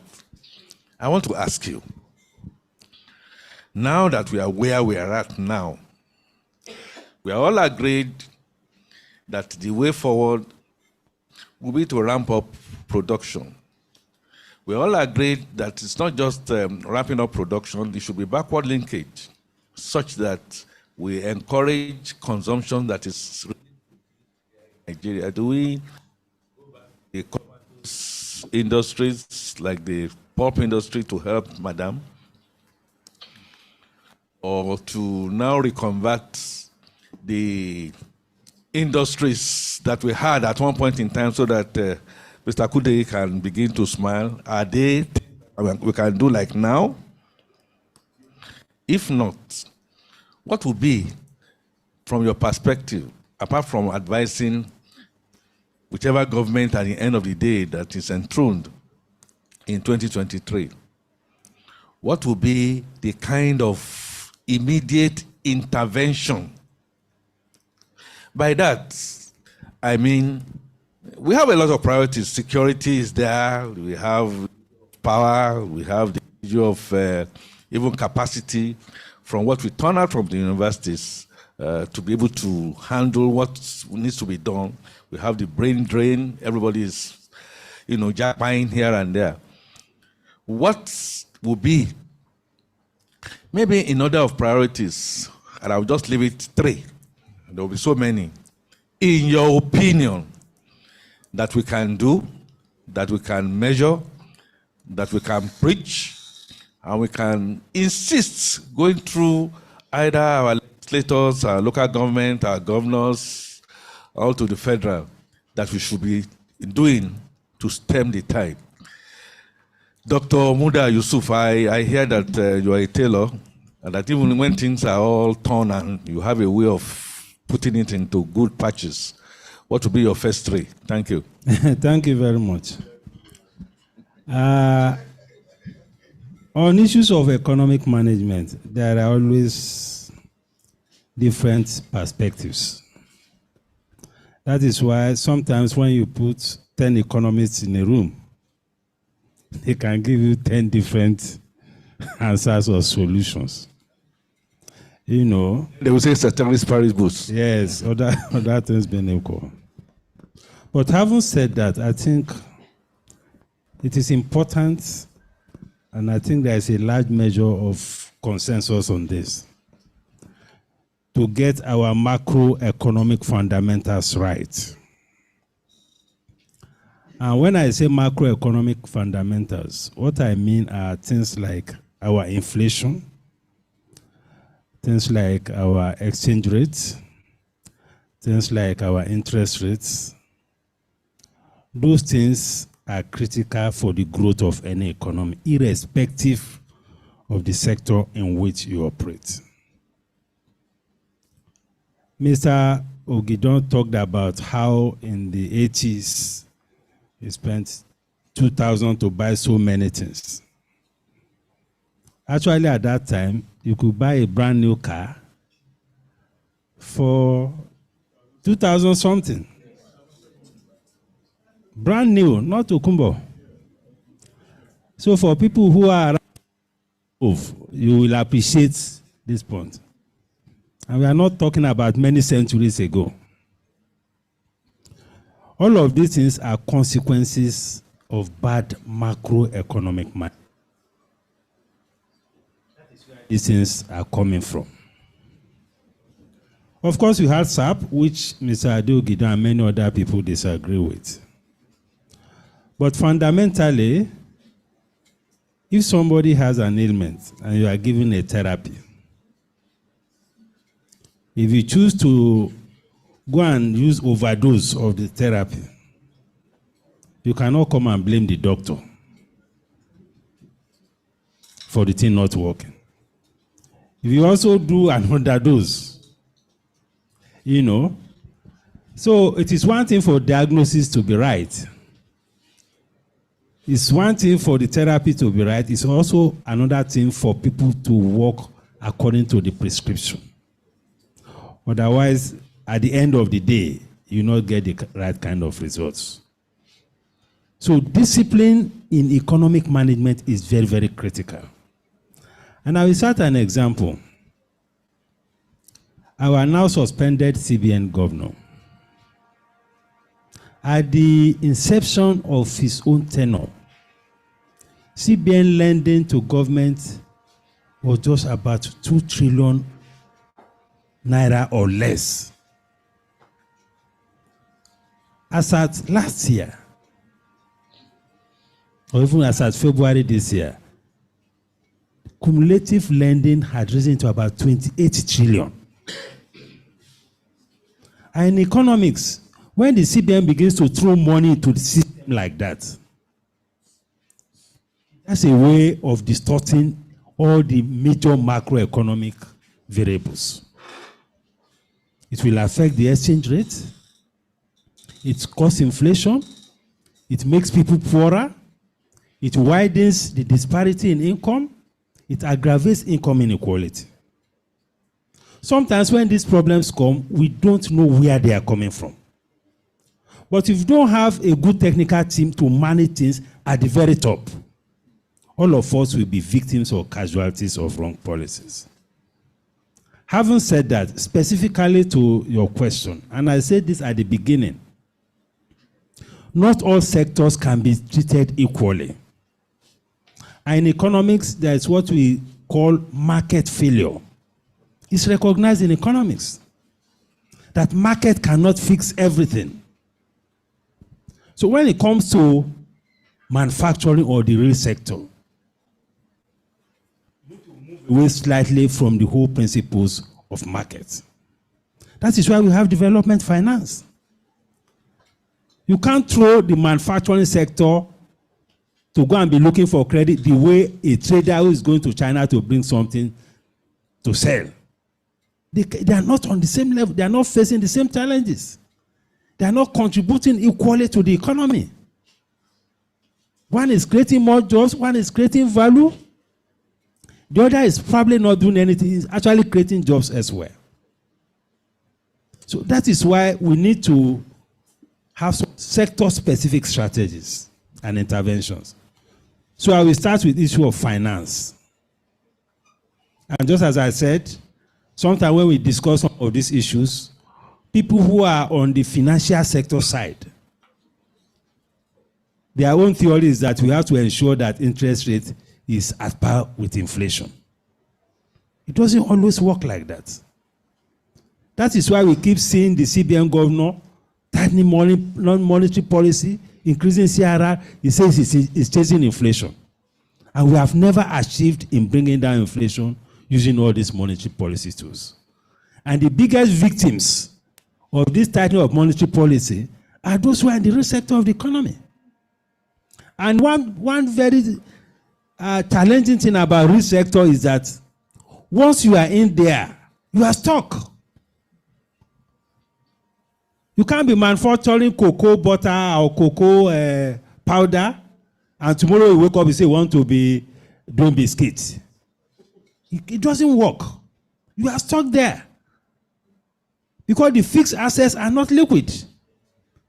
But if you are in the financial sector, you invested in shares of Dangote today. If it's not working, you can sell it and buy GT shares.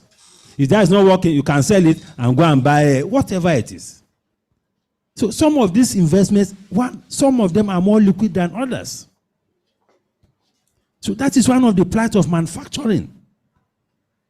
Once you have your fixed investment, and some of these fixed assets are huge. They're not liquid. You can't walk away from them. So we need to craft a regime that will provide preferential finance. I'm a fan of development finance, properly administered. Then I talked about issues of, patronage of locally produced goods. Government is a very big spender.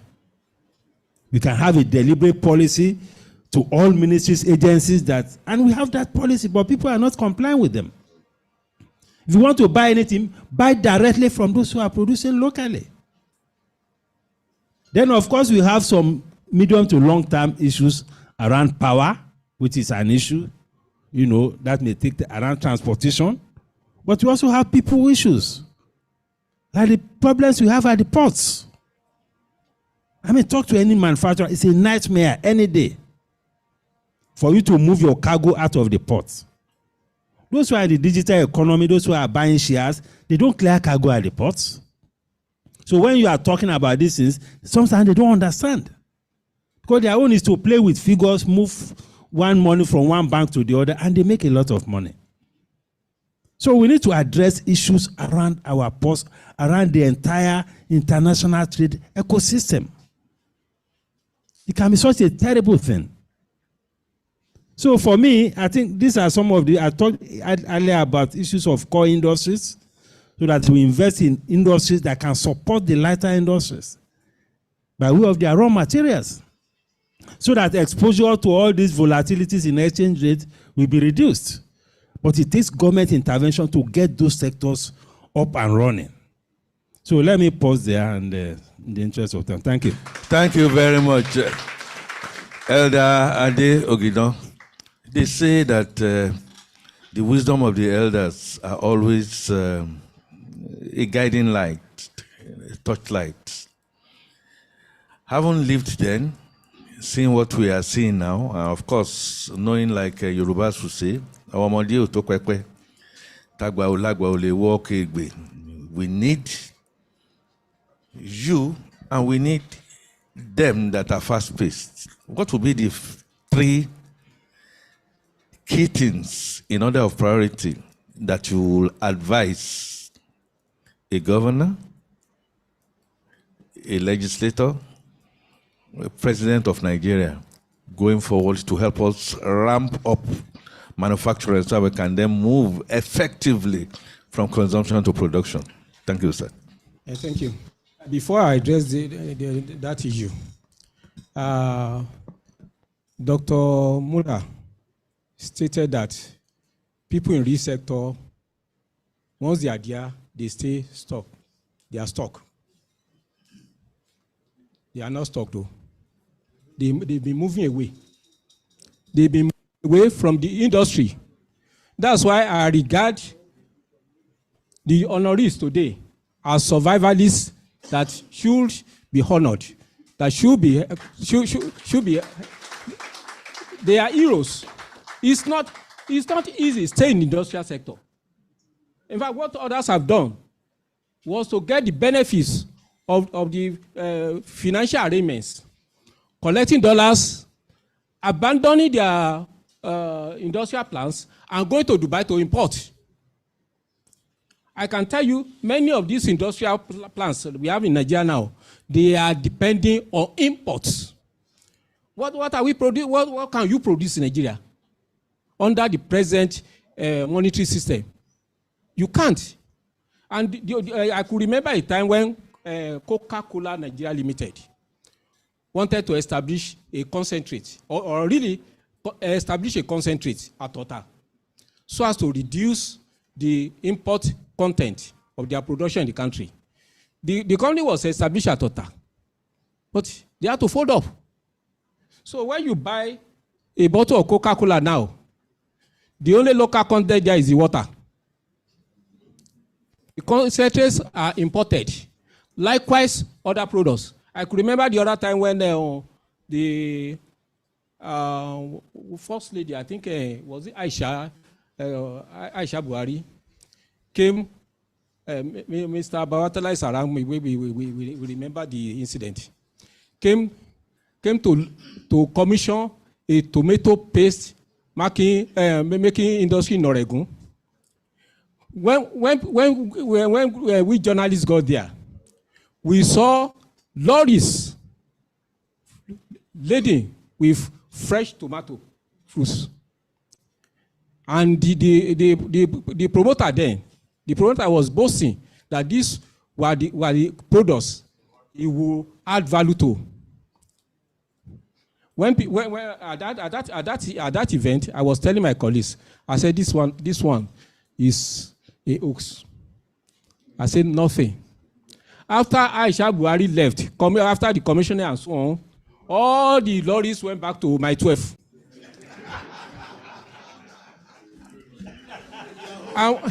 And what were they making? What are they making at Oregon?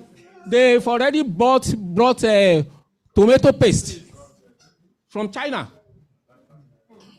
And that is what is happening all over. I'm not demarketing the juice making company in the country. When you buy 5 Alive or Chivita and so on, and they tell you that it's natural something, Na lie. My friend who bought this plant at Ibadan, the old Lafia Canning factory at Ibadan, now late. He started making original fruit juice right from the farms. He was processing. In fact, he got huge loans and gave to farmers, assisting them to establish farms for the products. Along that, when I went to him, he discovered that he has made losses. He had to join Chivita and Five Alive group, and he started importing. I started just mixing water with concentrates.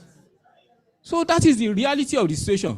Now talking about the macroeconomic situation, before the priority, there are 5 critical areas that must be addressed by any government, and that is the template around the world. If you shift from that template, you can never develop. The first is manpower training. The second is manpower development. The third is manpower utilization. The third is adequate reward system for the manpower that are productively engaged. And then, lastly, but also important, infrastructural support. These are the 5 areas government should address. Now, none of these 5 areas can be pursued with the strength of the Naira. I'm telling you, the strength of the Naira cannot pursue all this. We all knew the situation in Nigeria when some of us were in the university. In my secondary school, I had foreign teachers. They came and they were being remunerated with local standard. My French teacher was a Frenchman, and we were enjoying this when Nigeria was not as rich as then, as that time. I interviewed the late Professor Adebayo Adedeji, who was the Commissioner for Economic Development during the Gowon era. And the man was telling me that people should not be talking about the Gowon era as oil boom era. He said they described it as oil boom era because crude oil rose from $6 a barrel to $14. That was why they were calling it oil boom era. Now what happened later? Even during Jonathan's era, crude oil price rose up to $150. What can we see for it? What happened? It's a shame that Nigerians now send their children to Benin Republic to study. It's a shame. Nigerians are now they've been sending before the war. They were sending their children to even Sudan to go and study because of the bastardization of the economic of the educational system. We cannot develop, I'm emphasizing, we cannot develop unless the Naira is revalued upwards to its real value. Thank you. By wrapping up production. Unfortunately, distinguished guests, time is not our friend. And I'd like to hear from you. And if I have that cooperation, just 2 comments. 2 comments. So if I have your hands up, I've seen one at the back, and then I've seen one in the front. So we can have a proper balance there. Please, the gentleman or the lady, please. Oh, you have. Oh, I wanted him to. Yes, please, quickly. And then I will give you just 1 minute because we have to round up. Just make it brief, your name, and then your comments or your question, and then I believe you'll be able to do it within 1 minute. My name is Dare Oluwatuyi, MD as a Bishop Limited, and Chairman, Nigerian Buffet Trust. I'm happy to be in the same room with Dr. Munda Yusuf. Thank you for the organizer of this event. we've heard all this in many fora and on television, different, but does this get to the government really? And then, because of what we are treating here today and because of one of the celebrants, so to say, the education industry, especially the paper industry, government is not paying attention to this area. And it has very negative effect on Nigeria and the economy. Paper, for instance, because all our paper and manufacturing industry are moribund, paper are expensive, publishers have to go abroad to go and publish their books, and when they bring it back here, they're expensive. Students cannot afford to buy them, parents cannot afford to buy them. Then we produce low-quality graduates, and then that has effect on our economy. And then we also promote piracy. All these have ripple effects on our economy and government. So please, can government look into this area? Government are not paying attention, but they prefer to do other things. Please, because of time, let me just stop there. Thank you very, very, very much. I'm sure government will be listening here now. Chief Okeusa.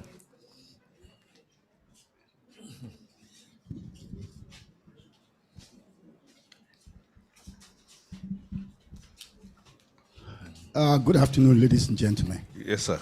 I'm Otumba Abiodun Okeowo. I'm a product of oil industry. And in a little way, I've seen, I heard all what the discussion has said.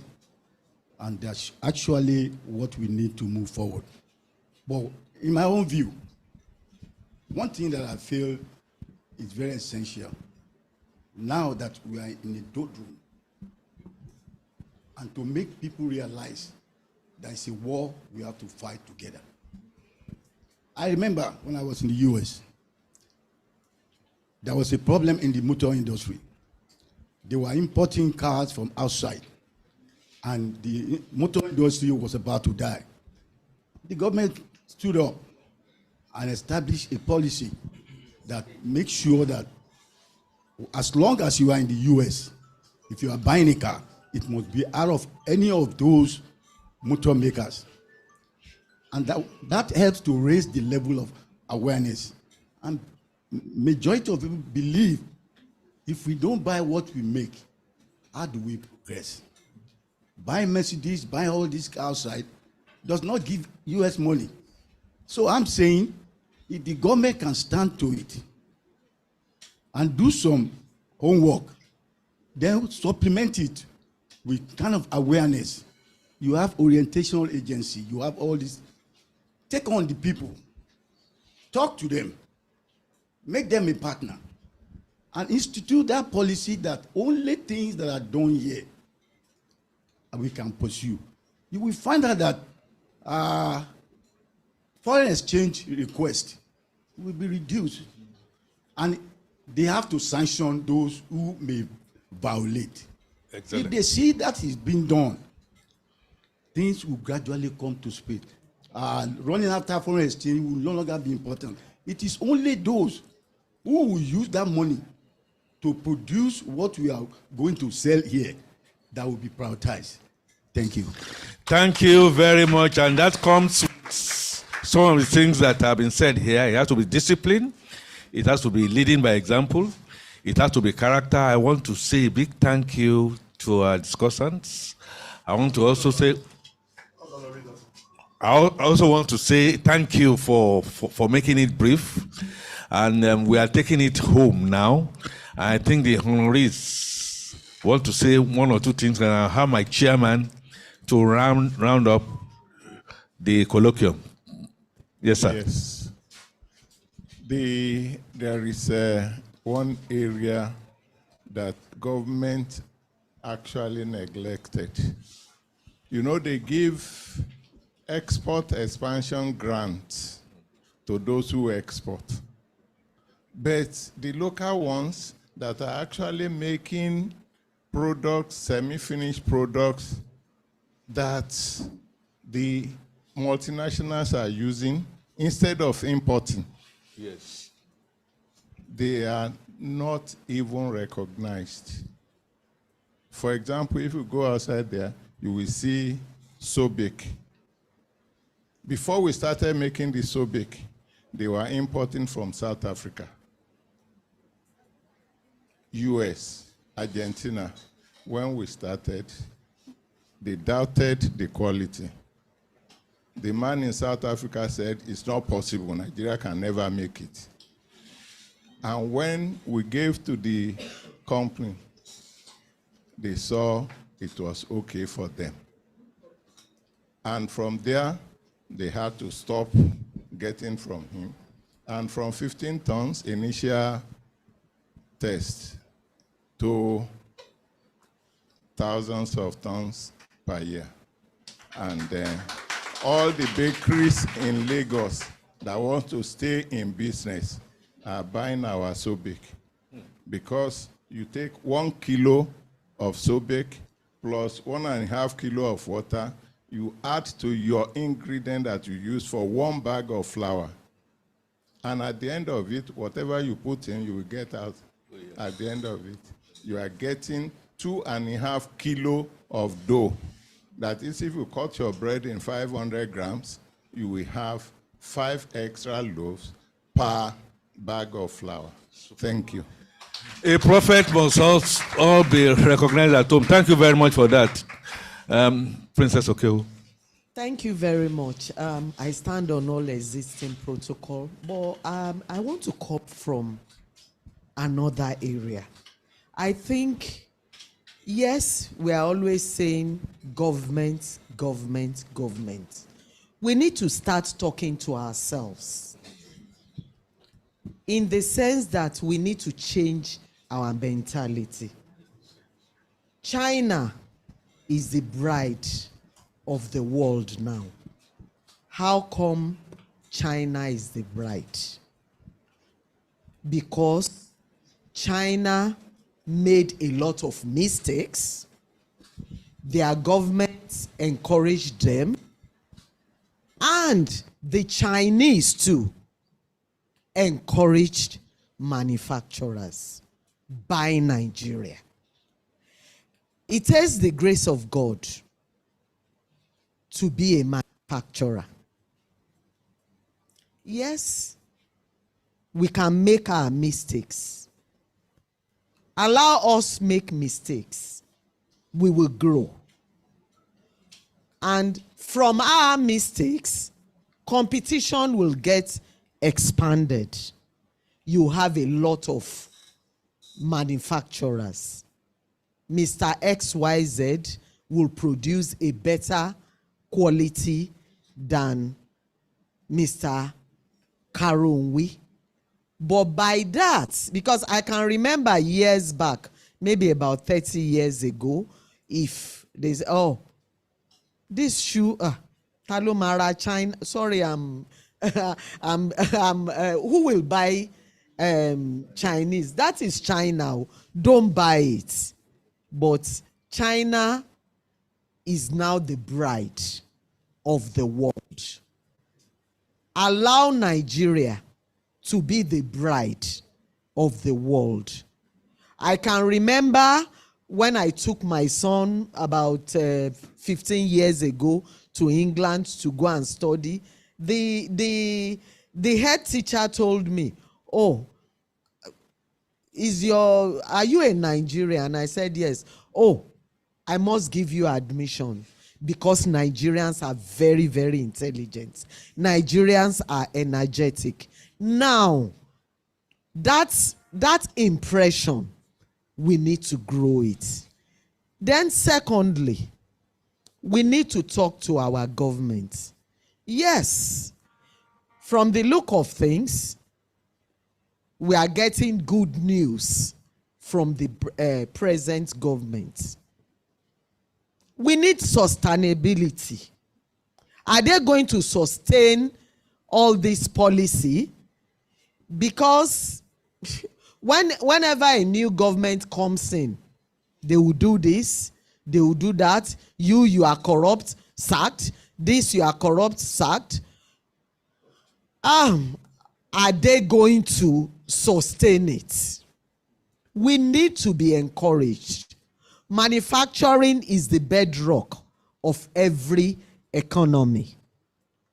They shouldn't look at us as, oh, manufacturing. If this government really wants to impress us, they need to encourage manufacturers. We have enough frustration on ground. We empathize with them that there's a lot of problems on ground.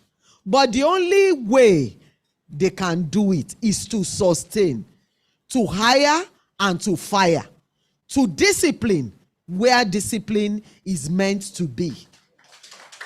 Not because Elder Tade Ogidon was saying, oh, when years back this happened.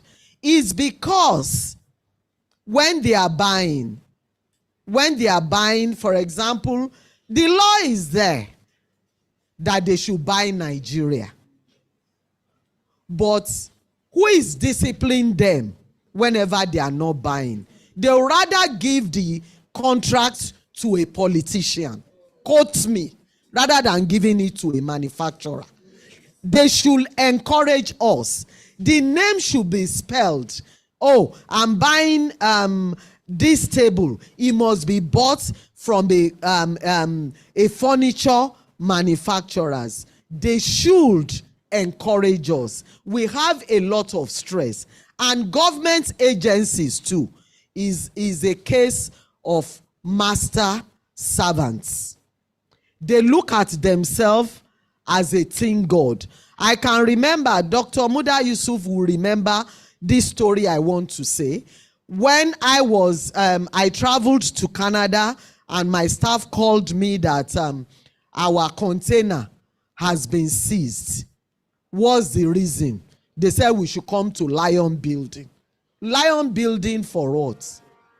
And I now spoke to the lady. I said, my dear, I was even nice to her. What are we guilty of? Madam, what is in that container? I said, okay, if you feel that what is in the container is wrong, why don't we do inspection, physical inspection? Madam, do you want to teach me my job? I said, I'm not teaching you your job, but I think I've been in this industry for a while, and I have confidence in what I am bringing in. If you think what I have brought in is prohibited, or maybe there is drug or something inside, open it and do physical inspection. He said, Madam, your container is seized and you have to come to Lion Building. And to the glory of God, I called, then Dr. Muda Yusuf was the DG of LCC. I said, this is my problem. What do we do? Dr. Muda Yusuf sent one of Lagos Chamber of Commerce staff to Lion Building. By the time they got there, when they heard is Lagos Chamber of Commerce and Industry, my container was released. And things, chains of problems like that with government agencies. I have one that I've just spoke about with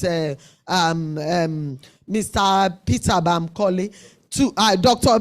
Peter Bankole, I'm sorry, sir. And there are abroad people selling to Nigeria. They are cheating us because Nigerian consulate is not waking up to their responsibility. They should stand up and help us whenever we have problem. Not to see them that because that excellency is gone into their head. Excellency is because I pay my tax. The money that we are trading, our sweat is what they are using to buy all these luxurious cars. We all can't be politicians. We are passionate about manufacturing, and we are not ready to japa. I love Nigeria, and I'm not going anywhere. I will remain a Nigerian, and I'll remain an industrial.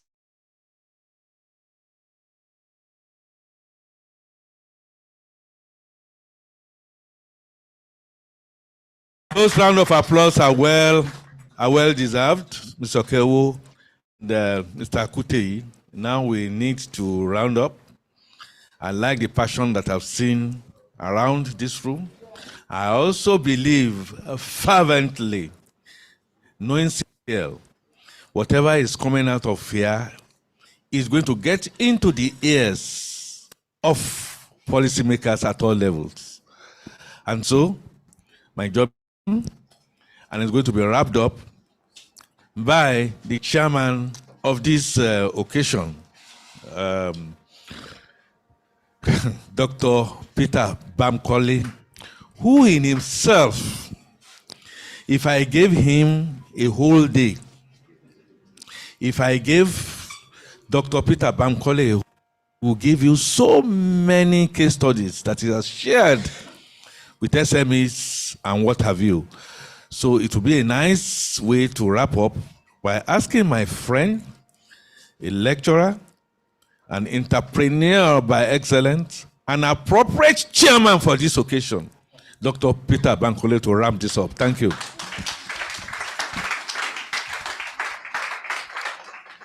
First of all, let me thank the honorary. I mean, I don't expect anything less. I was in traffic for 3 hours just to listen to you and to be part of this celebration. So I'm glad I did. You know, Dr. Muda said something, and I believe him 100%. If you have not just 10, if you have 100 economists in a room, well, people are going to say different things for many reasons. And that's why, sir, I beg to disagree with you on a few things, even though it may be. I'm a believer of free market economy, even though I think, like Muda said, there are certain things that must be guided. Otherwise, we are going to be in trouble. What has gotten us to where we are today is also because we are maybe not focusing on those fundamentals.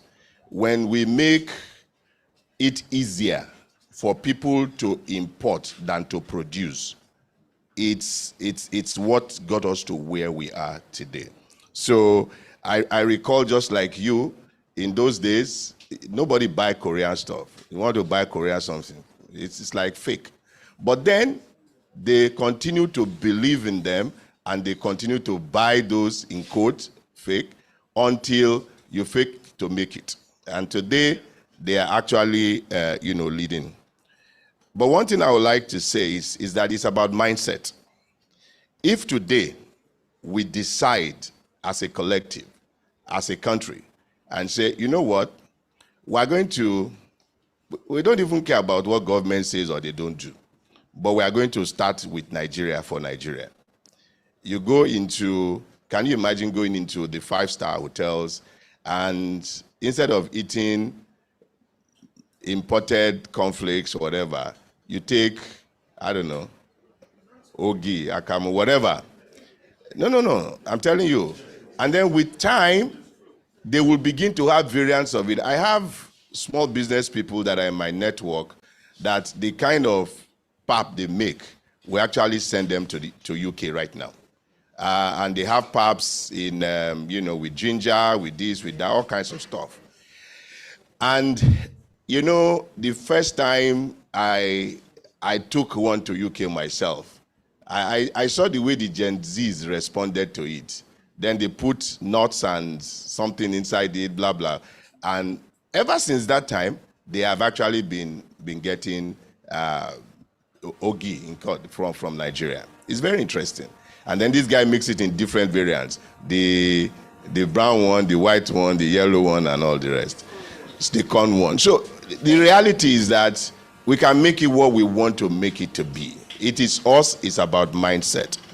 I also like the story that Mr. Kutei told. But that is a blend. You see, it's good to motivate rather than to do something by fiat. I don't believe we can, by fiat, make Naira to be what it should be. You have to produce and export, if possible, to sustain the strength of your Naira. Sorry, Ghana did by fiat. Then we know where they are today. In fact, this year alone, that same devaluation has happened. And it has many parts, not just because of this. So on that note, I want to thank each and every one of us for this colloquium. It is so exciting to me. I didn't expect anything less. The only but that I have is that I wish we had more time to be able to at least get feedback from the audience. But be that as it may, our panelists have done fantastic job to this, and we are truly grateful. Final note, thank you, sir, thank you, ma. I know if Nigeria have many more of you, Nigeria will definitely be better. And I know that with what we are seeing today, forget the Japa syndrome, there are still people that believe in Nigeria and they will make it happen. Thank you so much, and all the very best. Thank you very much for that powerful one. And what do you think about that session? The discussion, what do you think about it? What do you think about it? One word, one word. Shout one word.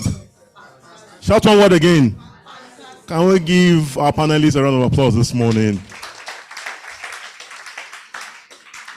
Thank you. I used to be singing those days. I've not heard it in recent times. But the vibe I can feel in this room is a lot about Nigeria and the progress of Nigeria. And there's a request for this song. Let's see how many people can sing that song. How many choristers do you have here? Choristers, wave your hand now. Okay, singers. Okay, musicians. Yes. Let me get the other mic, sir. We have a volunteer choir master today. All right, sir. Thank you. Are you surprised? You all know that I used to sing in my church. Yes, it's about Nigeria. I love my country, I no go lie. Now inside down, I go live and die. If it turn me so, I turn am so. He push me, I push him. I no go. Let's put our hands together for our honorable choir master this afternoon. That's a wonderful one. Who can tell me the composer of that? Wale Soyinka. Thank you very much. Thank you very much. That was a powerful one. And I like what she said. She said, I'm no go Jakpa. No most people want to Jakpa. I get Canada visa. But it's true. We all can't Jakpa. Am I right? And some of us, even though we try to Jakpa, this is our home. And we have no choice but to make our nation what? Great and great and great, and become the greatest nation in the world. Can we please put hands together for Nigeria this time?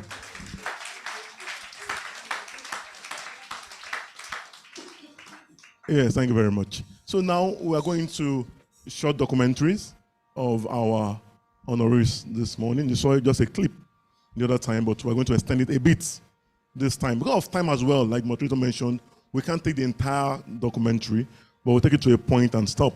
But the documentary will be on our social media handles for CVL. So please, can we please go ahead with the documentary? We'll share the Twitter handle with us after the documentary. I'll mention it. Thank you. My name is Duro Kukei, and the CEO of Spectra Industries Limited, makers of functional foods. Here we make only the food that will be beneficial to the system of your body, like products that will prevent diseases or even cure diseases, but we are not allowed by NAFDAC law to say that our product will cure diseases. But you know these days that people only eat healthy food, not junks. So that's where we are. And like when you eat food, or drink beverage that's like cocoa that we prevent or suppress high blood pressure, that will make you sleep like a baby. And you know, in the case of high blood pressure, if you sleep well, there is a little to fear about high blood pressure. And with good sleep, most of diseases will find it difficult to attack you. And you look at this COVID, the COVID that came and left us with so many people dead. Most of the people that died of blood clot. Whereas if you drink cocoa, 100% natural cocoa, you will not suffer blood clots. My name is Princess Layo Bakari Okewu. I'm the MD, CEO of FAE Limited, the largest envelope manufacturer in Nigeria. Well, thank you very much. The major highlight in the journey of my life was the day I brought in papers into this country. It's so emotional for me in the sense that every year when I come home, I looked at a struggling woman, struggling alone, because then I've not yet joined FAE Limited. But when I looked at everything and I said, how come you are just buying and selling, buying and selling? Why don't you import these papers so that at least it will create, you have increased profitability? She now said, Layo, this is too much of a risk. And I said, look at me as a prodigal daughter. Just give me a small amount and allow me to turn it around. And I think then she gave me around $20,000. The rate of dollar to a naira then was 4 naira 25. And I imported the paper came. Then even before we finished declaring, a lot of people, they've bought the papers. We don't even have enough. Now said, wow, I'm so proud of you. So you are this intelligent. You know, while she was talking to me, I developed goose pimples because I was so proud of myself that at least I can do something that have affected the life of my mom and her business. I was so proud of her. Thank you very, very much. Can you please put hands together for them, please? Like I said, we can't take the full documentary of time. However, you find them on our handles and website as well. But now we're changing our program a bit due to some reasons. So we're going to the award proper now. Yes, okay. Are you not excited? We're excited. Can you please put your hands together this morning? All right. I'll call on the chairman of this occasion, in person of Dr. Peter Bankole, to please step forward. Thank you, sir. That clap is not enough for. All right, thank you very much. Don't clap well, I won't give you anything to do. So do that clapping again, please.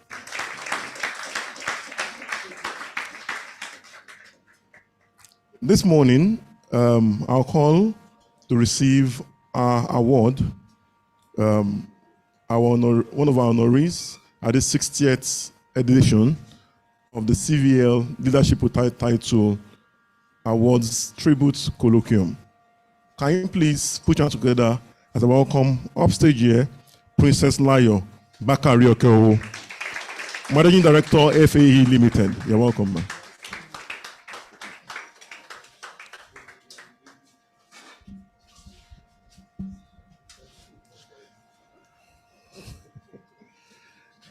Princess Layo, you're already smiling. You know, it's a very special privilege for me to present this to you as a confirmation that this rough road that you have chosen to go and to continue to stay on, that some people are watching you and they are proud of you. In fact, there's one teacher that I had, and he's definitely not Patitomi. And when he was called to pray for me, are you a professional looking? And he said, may your road be rough. I'm like, which one is this? Or is it prayer or course? But I understood that much later, that when your road is rough, it comes with innovation, it comes with resilience, it comes with doggedness, and all of that put together, wrapped and put ribbon on it, that's what you are. Congratulations, madam.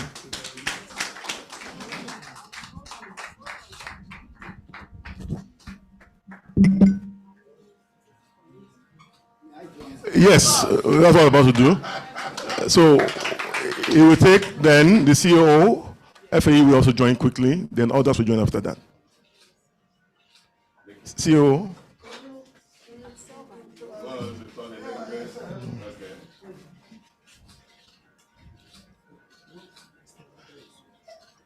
Okay, other. We join. Mr. Muda will join. Dr. Muda Yusuf can join. Then let the panelists join as well. And Mr. Go ahead, our moderator, sir. Mr. Aki. Yes, sir. My vice president. Yes, she will join now. Just our vice president, that's LCC, am I right? Oh, fantastic. We'd like to recognize the presence of Ms. Shadi Bembaton Young, Honorary Live Vice President, LCCI.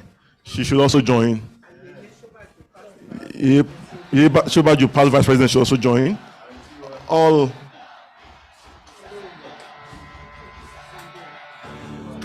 Then, family and friends.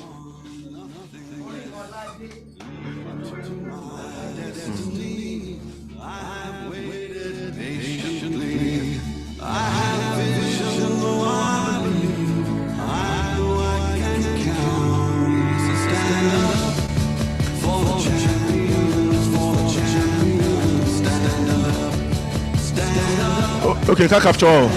Okay, let's cut this short a bit of the length. So just hold on, sir. So what we do now is let the panelists go back to sit down. Yes. No, let the panelists sit down. No, you can remain, sir. Remain, sir, daddy. Yeah. All right. Okay.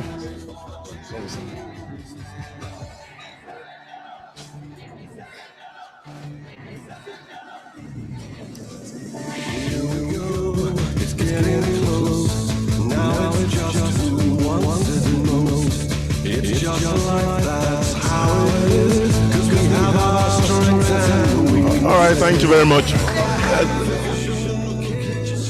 I dedicate this to the staffs and the technicians of FAE Limited.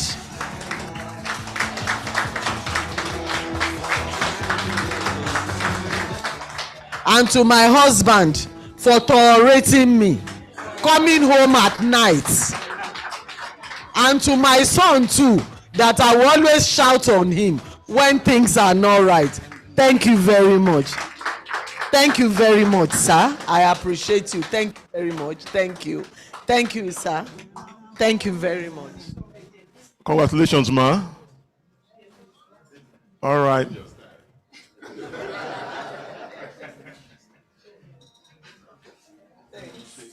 Okay, all right.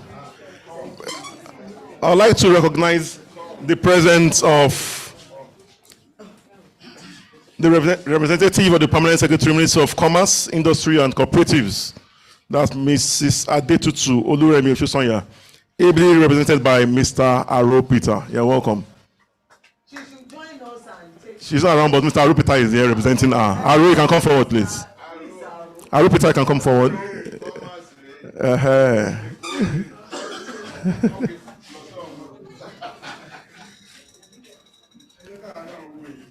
Yeah, immediately after that, I'll be calling on our honoree for this event as well, or for this 60th LWT. It will be leaders without title. Thank you. Standing right here with us. Yes, it's already here. Thank you very much, sir. All right, thank you.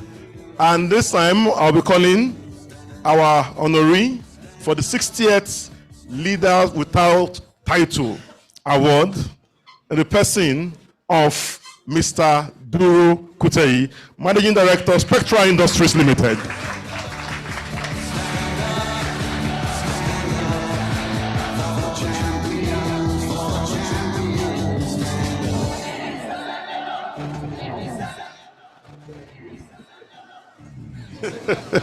There is still no title on it.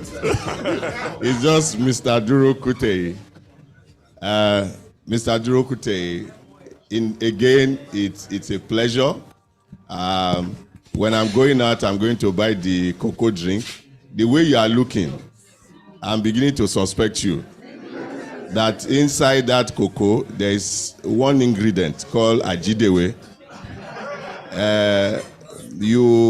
Despite all the challenges of this industry, despite all the hassles, all the bumps, you are still looking calm, relaxed, and still enjoying all of this.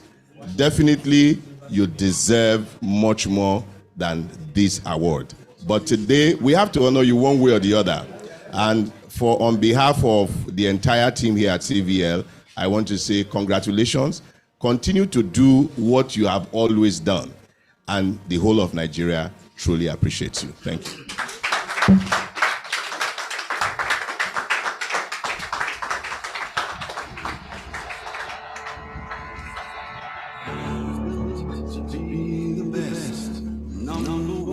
I would like to call on LCCI Vice President. I would like to call on our co-honoree, Mr. Leye Lawal, Mr. Duro Omogberegun, and Ogechi Egoronu. Mr. Aro Peter, LCCI, and Ministry of Cooperatives. I want LCCI Vice President and the Live Vice President and others here present.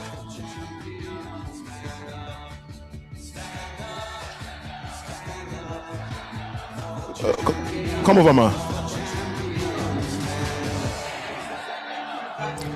Vice President LCCI,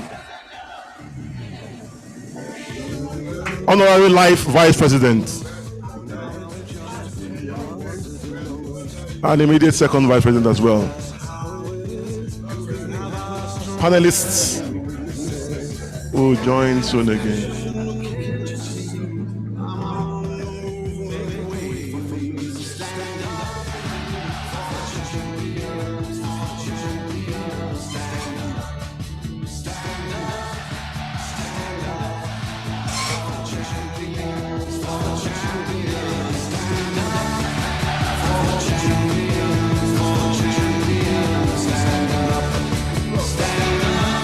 Okay, sorry, sir. Before the honorary last students from the Lagos State University, please, can you please come forward very quickly? Last white, please come forward very, very quickly. We'll go ahead, sir. Okay. Oh. Well, I wish to appreciate the organizer of this occasion, LWT, on behalf of the awardees, I appreciate the work of the awarders, because when you have awardee, you must have awarders. And it came as a surprise that where did these people meet me, sef? I remember meeting Professor Utomi sometimes in NTA or Radio Nigeria. And that time he said I should give him my card. And my card was not in my pocket. Before I came back from my car, it has gone. So now wondering how, where, how did we meet? And I did not attend his classes. I only met him once in when he was in Volkswagen of Nigeria. That was when I met him. And when I saw the teacher of SMEs, Dr. Bankole, I said, now you put my name there. He said, no. So anyway, it's been a good event. And since they say we should not leave what we are doing, then we will continue doing what we know best, and that's manufacturing in one way or the other. And why we sang that song was because we are in the food industry, and because we actually trained as a food scientist and food technologist, we could wangle our way through. Because talking about pineapple, the other time they were talking of juice, Fuman and the rest. We were in the market together. We were doing our own in a small way. When the man tasted our own, he said, wow, that this is the best. Though he was also making. But at the same time, we were crushed by the multinationals because they had big financial muscle to bring in concentrate. And I tried to do something against the multinationals too, in the area of tomatoes. Because what's in that thing that you are buying? Water. When they bring concentrate, they put water. The tomato becomes lighter in color. Then they put color, artificial color. When they say the thing is thinner, then they put in starch. When they see that the water is still appearing, they put soya fiber. And when they now see all the things they have put together that may not last, they put preservatives. And some say, we like it because of our jollof rice. Buy fresh tomato, cut it into a jollof rice, it will be red.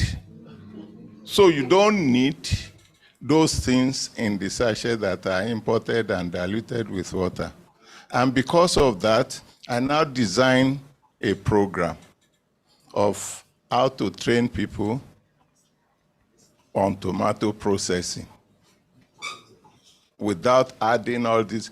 The local tomato will grow. And how do you eat tomato in your house? Or is anybody here who has not eaten tomato in the last 24 hours? Okay. You put tomato, onion, and pepper, you grind. Okay. The next thing is now to preserve it for 12 months so that you weather through the fluctuation in the market. That was what I took to BOI. Please sponsor this thing. And they sponsored it in 2017 in Kano and Lagos. Then GAIN, Global Alliance for Improved Nutrition, sponsored it in 2018 in Kaduna, Abuja, Lagos, and Owerri. With this one, you don't need refrigerator. Grind your tomato, onion, and pepper together and process. It's the processing that you will learn from me. Don't worry. So with that one, you can survive the hard time as far as tomato is concerned. And again, watch out for, we have two types of death. One is accidental, the other one is instrumental. Accidental, plane crash, motor crash, anything crash. But the instrumental is what you eat that kills you. And the tomato, onion, and pepper you are eating are also killing you because you grind it with the local grinders, where metal are coming into what you eat. And the type of metal, you have lead, you have iron, you have mercury, you have all sorts of things. And this one will block your hemoglobin. And you have less oxygen going to your brain. And small, you eat every day, the thing is increasing, and then one will just die anytime. So with your blender, you are okay. The men that are complaining that the soup is not smooth, it's better you eat what is not smooth than to die. Thank you. Sorry, please. Last one, just stay there. The chairman would like to take a picture with both honorees very quickly. I also like to call on one of our directors in CVL, Mrs. Isioma Itomi. Can you please come forward, please, very quickly? Thank you.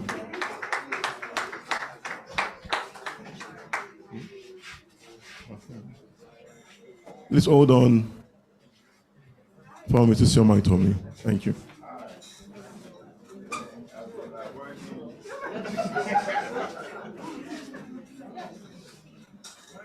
Last white, join them immediately. Last white, let last white join them quickly. Last two students are already behind the cameraman, please. Last two students, thank you.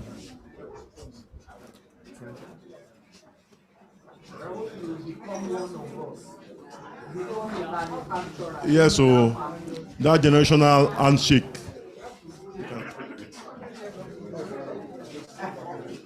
Thank you, students from the Lagos State University.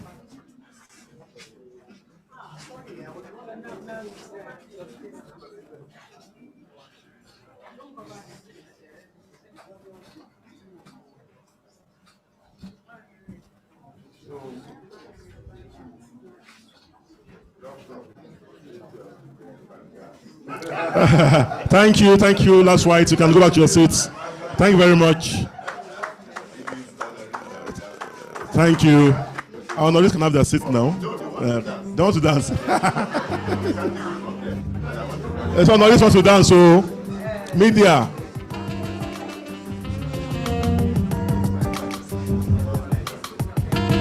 But we still need to cut the cake.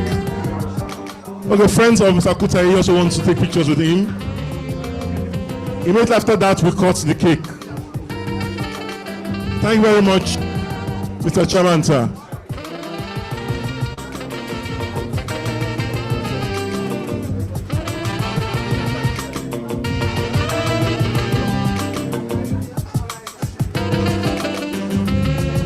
Thank you. We'd like to cut our cake immediately now.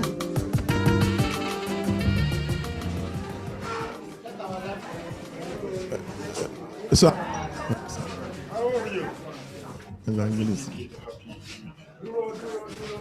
We'd like to cut the cake very quickly. Thank you. Yes. Cake first, sir.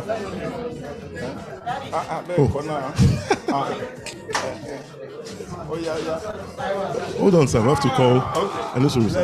Yes, sir. So the honorees first. They're cutting the cake now. The chairman is very busy with the interview now, but so we have to go ahead.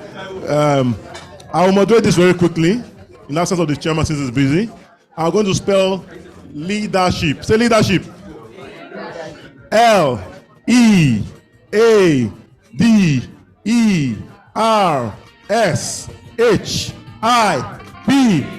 Woo! Leadership. Congratulations. Go ahead.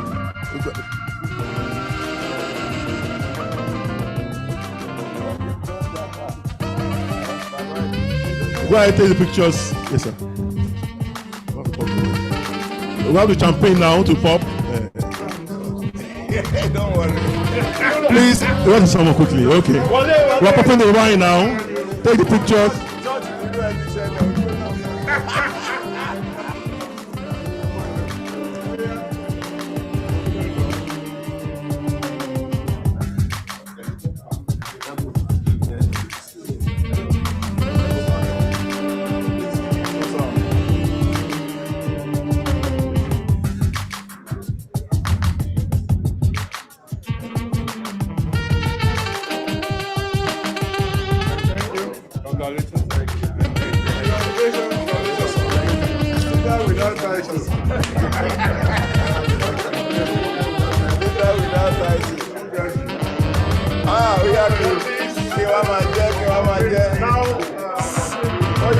We have to do our toast now.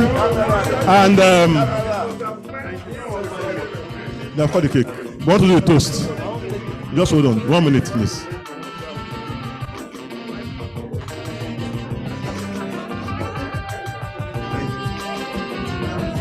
Mr. King Latuke will help us with that process for the toast. Yes, just here. Yes, ma'am. The toast, quickly. Let's get it. Let's grab our cups, please. Okay. Ike, where are you, please? Honorable Ike. Which is your mouth to me? Ike.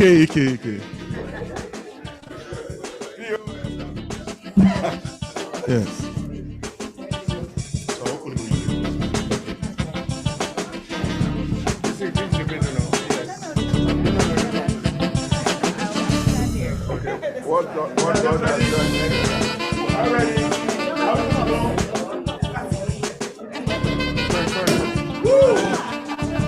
Well, here is a toast.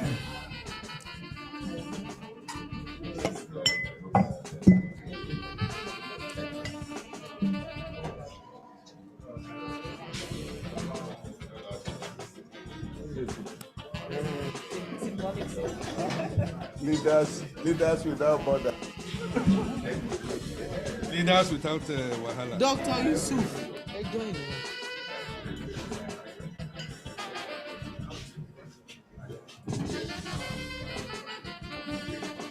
Yes, it is my pleasure to propose a toast to two giants of our country.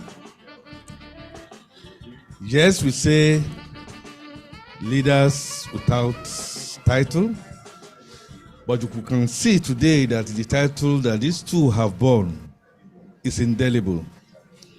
What is much more resounding for me is that so many young people. Chairman, you should join us in this. Thou shalt not leave us behind. No. Don't worry, this is today. So many young people who are not privileged to be here will be seeing this. I'm not commanding you because I'm your student.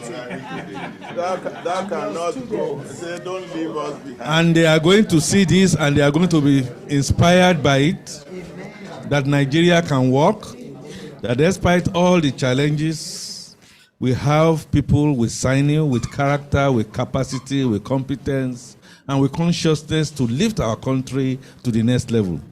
And so here is a toast to Mr. Kutei and Prince Okeu, to your health, to that your business will continue to move from strength to strength, that you are going to have a lot of Nigerians listening to you, and with a pride of place that you have made the required difference in our country. Cheers. Congratulations. Congratulations.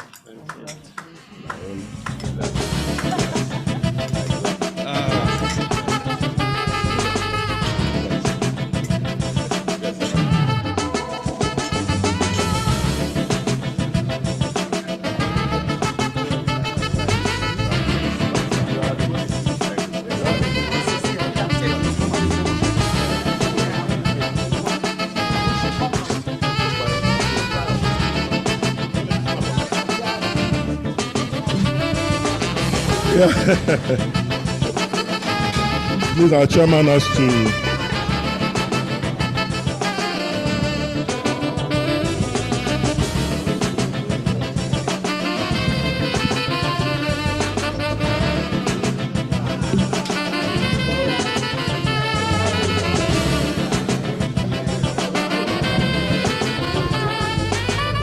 Yes, as I take the pictures, I would like just two volunteers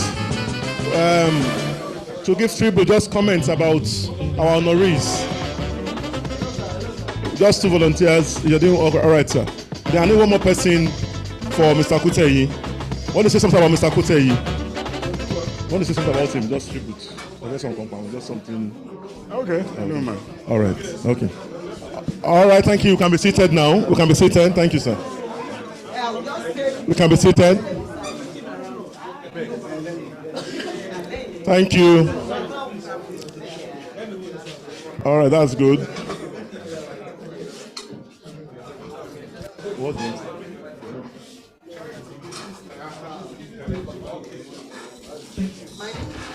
All right, sir.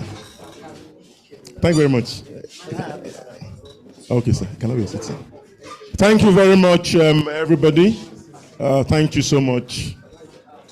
Right now, we are going to be calling on Mr. Leye Lawal to come give some tributes, say something about Mr. Kuteyi. Thank you, sir. You're welcome. Thank you very much. Well, my name is Leye Lawal. I am a food technologist too. Studied in the University of Ibadan. He went to Ife. And our paths, of course, separated. He went one way, I did the other. Many years after, when I was then working in a company, I think we met again. He came, I won't disclose what, but he came to buy some things from the company then I was working with. And after that, I too had to follow him into the entrepreneurial world. Honestly, I must tell you that Mr. Duro Kuteyi, what has kept him on, I just don't know. That's the truth. If there is no deep thing inside of him that is beyond the normal things, business analysis that we do, the normal community analysis that we do, the normal so many things that we do. He had gone through it all. And he had been a master in so many areas of business that time will not permit us to talk about. Now I'm talking about him as the person, not the business that he has built from scratch. He went into farming. He did so many things, waking up when he was young at 3 a.m. to go and buy plantain at Oshodi, frying the thing and selling the thing the same day, putting the money into the bank the same day. All that changed and all that changed. And I will tell you, 20 years ago or so, I dabbled into entrepreneurship, into manufacturing. And I'm telling you, wahala dey. Wahala dey plenty. From, just name it, anything you can think about, from the place that you are working from the people that are working with you, from government that you want to satisfy, either through regulations or through this, they just throw things on your way to enable that you don't make it. And I tell you, unlike buying and selling, the gap you make, operating gap you make in manufacturing is almost at a plateau. So unless you are able to build the large base to help you, there's no way you will want to stay in manufacturing. But this, my friend, has broken all the rules. He has beaten all the projections. He has spoken against many of the negative prophecies against him, and here he is standing today. And I think that the business that he has built 30 years from now, will still be standing because of what he has put into the business. He has formed a team in that business that is making the business to be so resilient. Anytime an opportunity comes, he's there to tap into it because of the things he has taken himself through.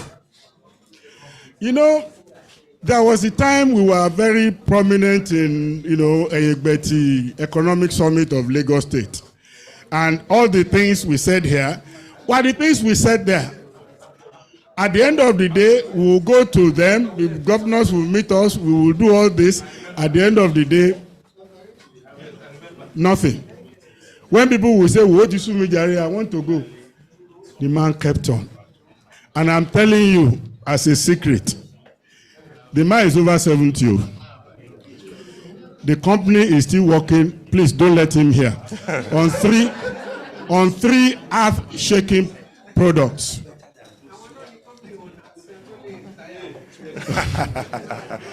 Please don't let him hear, because we have been telling him that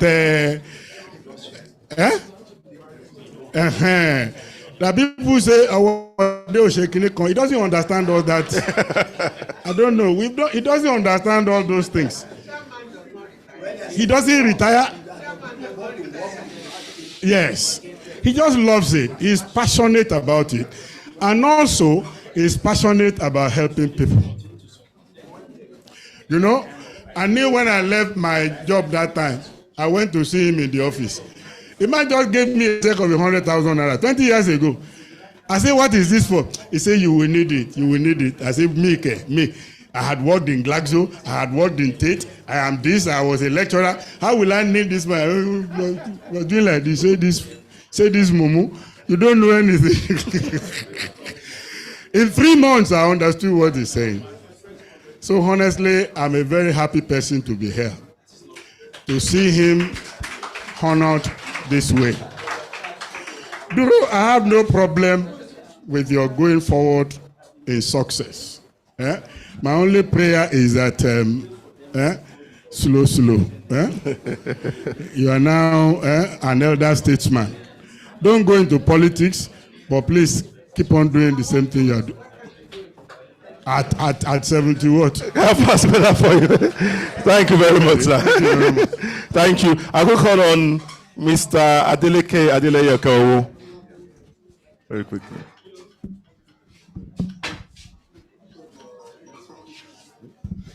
Good afternoon, ladies and gentlemen. I'm very, very honored today because I feel like the award is for all of us. And, Envelope sent me to school. Envelope sent me to the best schools in Nigeria.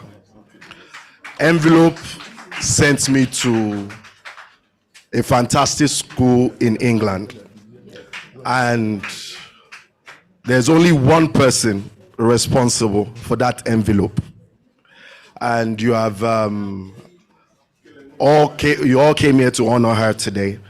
As insignificant as envelope may appear, envelope sent all of us to school. So my siblings that are not here today. And it's the encouragement that I think manufacturers as a whole need, because envelope, you might look at an envelope as something that's not, it's not the first thing that comes to your mind when you think of manufacturing. It might not even be top 10 when it comes to manufacturing. But that's the beauty of manufacturing. That's the fantastic thing about manufacturing. In Nigeria, we don't have a functioning postal system, but yet envelope sends me to the best schools. So imagine if we had a fantastic postal system. What envelope can do. We have close to 200 staff in FAE. Envelope puts food on their table. We have contractors that don't work, that are not full-time staff with us, but the external electricians, the external masons, external engineers. Envelope puts food on their table. That's envelope. Now, there's several things in this room that can be manufactured in Nigeria and put food on people's table. It's a shame for us in the paper industry that if you look around this room, you probably have a lot of paper, and all that paper is imported. And all that paper can be made in Nigeria. That paper can put food on several people's table. You know, when the government says they want to create jobs, paper on its own can create. So if I can be selfish and say the government should focus on the paper industry, they would create so much jobs. They would achieve more than than several administrations before them. And that paper is a gold mine. There's so much that can be done with paper. There's so much paper that's imported that can be made in Nigeria. If you go outside and the local shawarma man sells you a shawarma, it's wrapped in a foreign paper. That paper is not made in Nigeria. That paper needs to be made in Nigeria. That paper needs to put food on people's table. And what my mother has successfully done with envelope, I think should encourage everybody to replicate in their business, whatever it is. If you want to make chairs, if you want to make tables, if you want to make toothpick, whatever it is, please forge forward, make it happen so that you will be one of the next awardees. Thank you very much.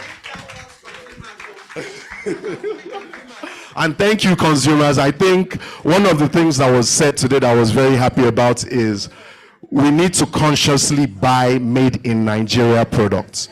Regardless of the quality, we need to consciously buy made in Nigeria products. It's the only way that the Nigerian economy will grow. It's the only way that because Nigeria to me could be the powerhouse of Africa. We could supply the whole of Africa. We could be the manufacturing hub for Africa. Germany, for example, who we trade with a lot, is a power hub, is a manufacturing hub for Europe. So we need a country like that in Africa, and we can be that country because we have resilient people. Thank you very much. Thank you very much. Just to buttress what he said, we need a functional paper mill in Nigeria. We spend as much as $3 billion yearly to import paper into this country. For all you care, we can use ewedu to produce paper. We can use bamboo to produce paper. We can use jute leaf to produce paper. And we can even use our waste fabric to produce paper. You will be wondering how come, but we need to go back to backward integration. Paper, imagine that $3 billion if it's still in the coffers of the Nigerian economy. So we need, that's why I've been a huge promoter of backward integration. I drink paper. I eat paper. Everything about me is paper. And I've been in the industry for over 40 years. It might be pancake, but I'm not a young woman. And that experience, I want to put it back into the economy. So if we want to invest in the paper industry, which is a gold mine, which is waiting to be tapped, I'm not saying that you should give me the money. There are banks that can package everybody's investments. We don't need big money to do it. With about $5 million, you can float mushroom paper mill that will produce maybe about 50 tons per day. Let's have clusters. Let's have little paper mills all over Nigeria. Egypt, for example, is having about 45 paper mills. Look at the population of Egypt and look at the population of Nigeria. For over 200 million population, you can see that even if we have over 100 paper mills in Nigeria, it's an investment that you can never go wrong. So anytime, please talk to me. I'm interested. I want us to invest in the paper industry. Thank you very much. Thank you for coming. Thank you for the encouragement. Buy Nigeria, encourage manufacturers, and industrialize Nigeria. Good afternoon. Thank you very much. Thank you. Thank you. Oh, Princess, let Princess stay there first too. All right, thank you very much. That was very robust. It's like me too, I have to change industry. I have to move into paper industry now. I have to start producing paper, eat paper. I want us to paper again. I actually need paper and cocoa to live long and look very young. That's great. So that's fantastic. So if you want to invest in paper, please see me, because that's a new industry I'm moving to. My name remains Tola Oni, and I believe we all together have done justice to today's event. And also again, in appreciation to our honorees again, we say congratulations, sir, and congratulations, ma. And also for everybody that's come here today, we also say thank you very much for honoring the 60th Leader Without Title CVL Awards and Colloquium. We're so excited to have you. We have it coming again, and we will invite you. However, I have very quick announcement to make, very quick one. Please, very, very important, very important. Right here on the 23rd of June, we'll be hosting widows. I think that day is the International Day of Widows. Yes. So on the 23rd of June, Center for Values and Leadership, CVL, right here, we'll be hosting a number of widows. What we'll call the Widows Support Center.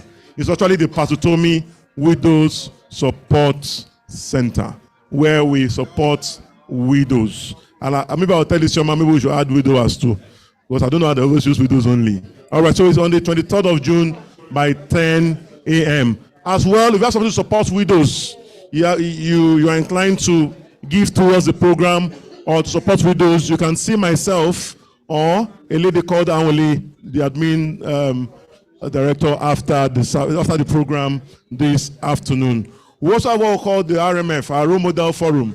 Similar to this, but in that case, we bring a lot of young people in and bring experienced people like our honorees here to come and mentor them and talk to them. You can check more details about the Role Model Forum on the CVL website.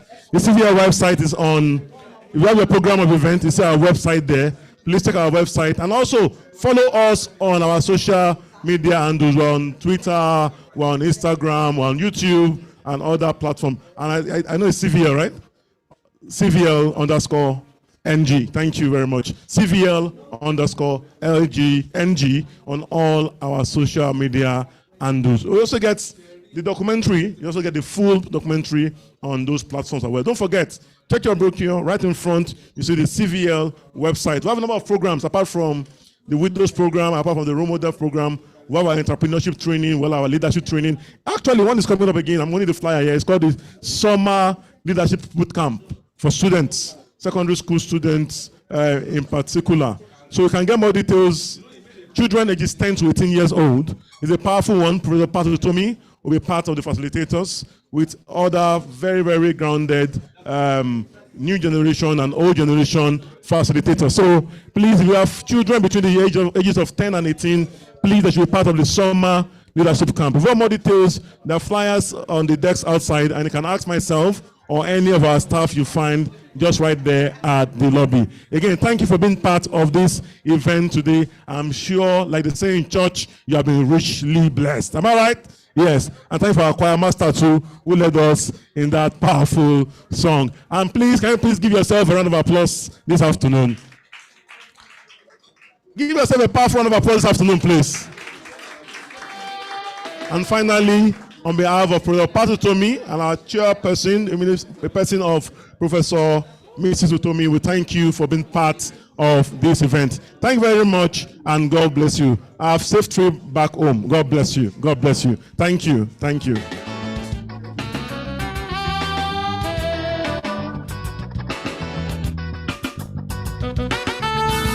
Pictures. Our photographers are available. You can take pictures.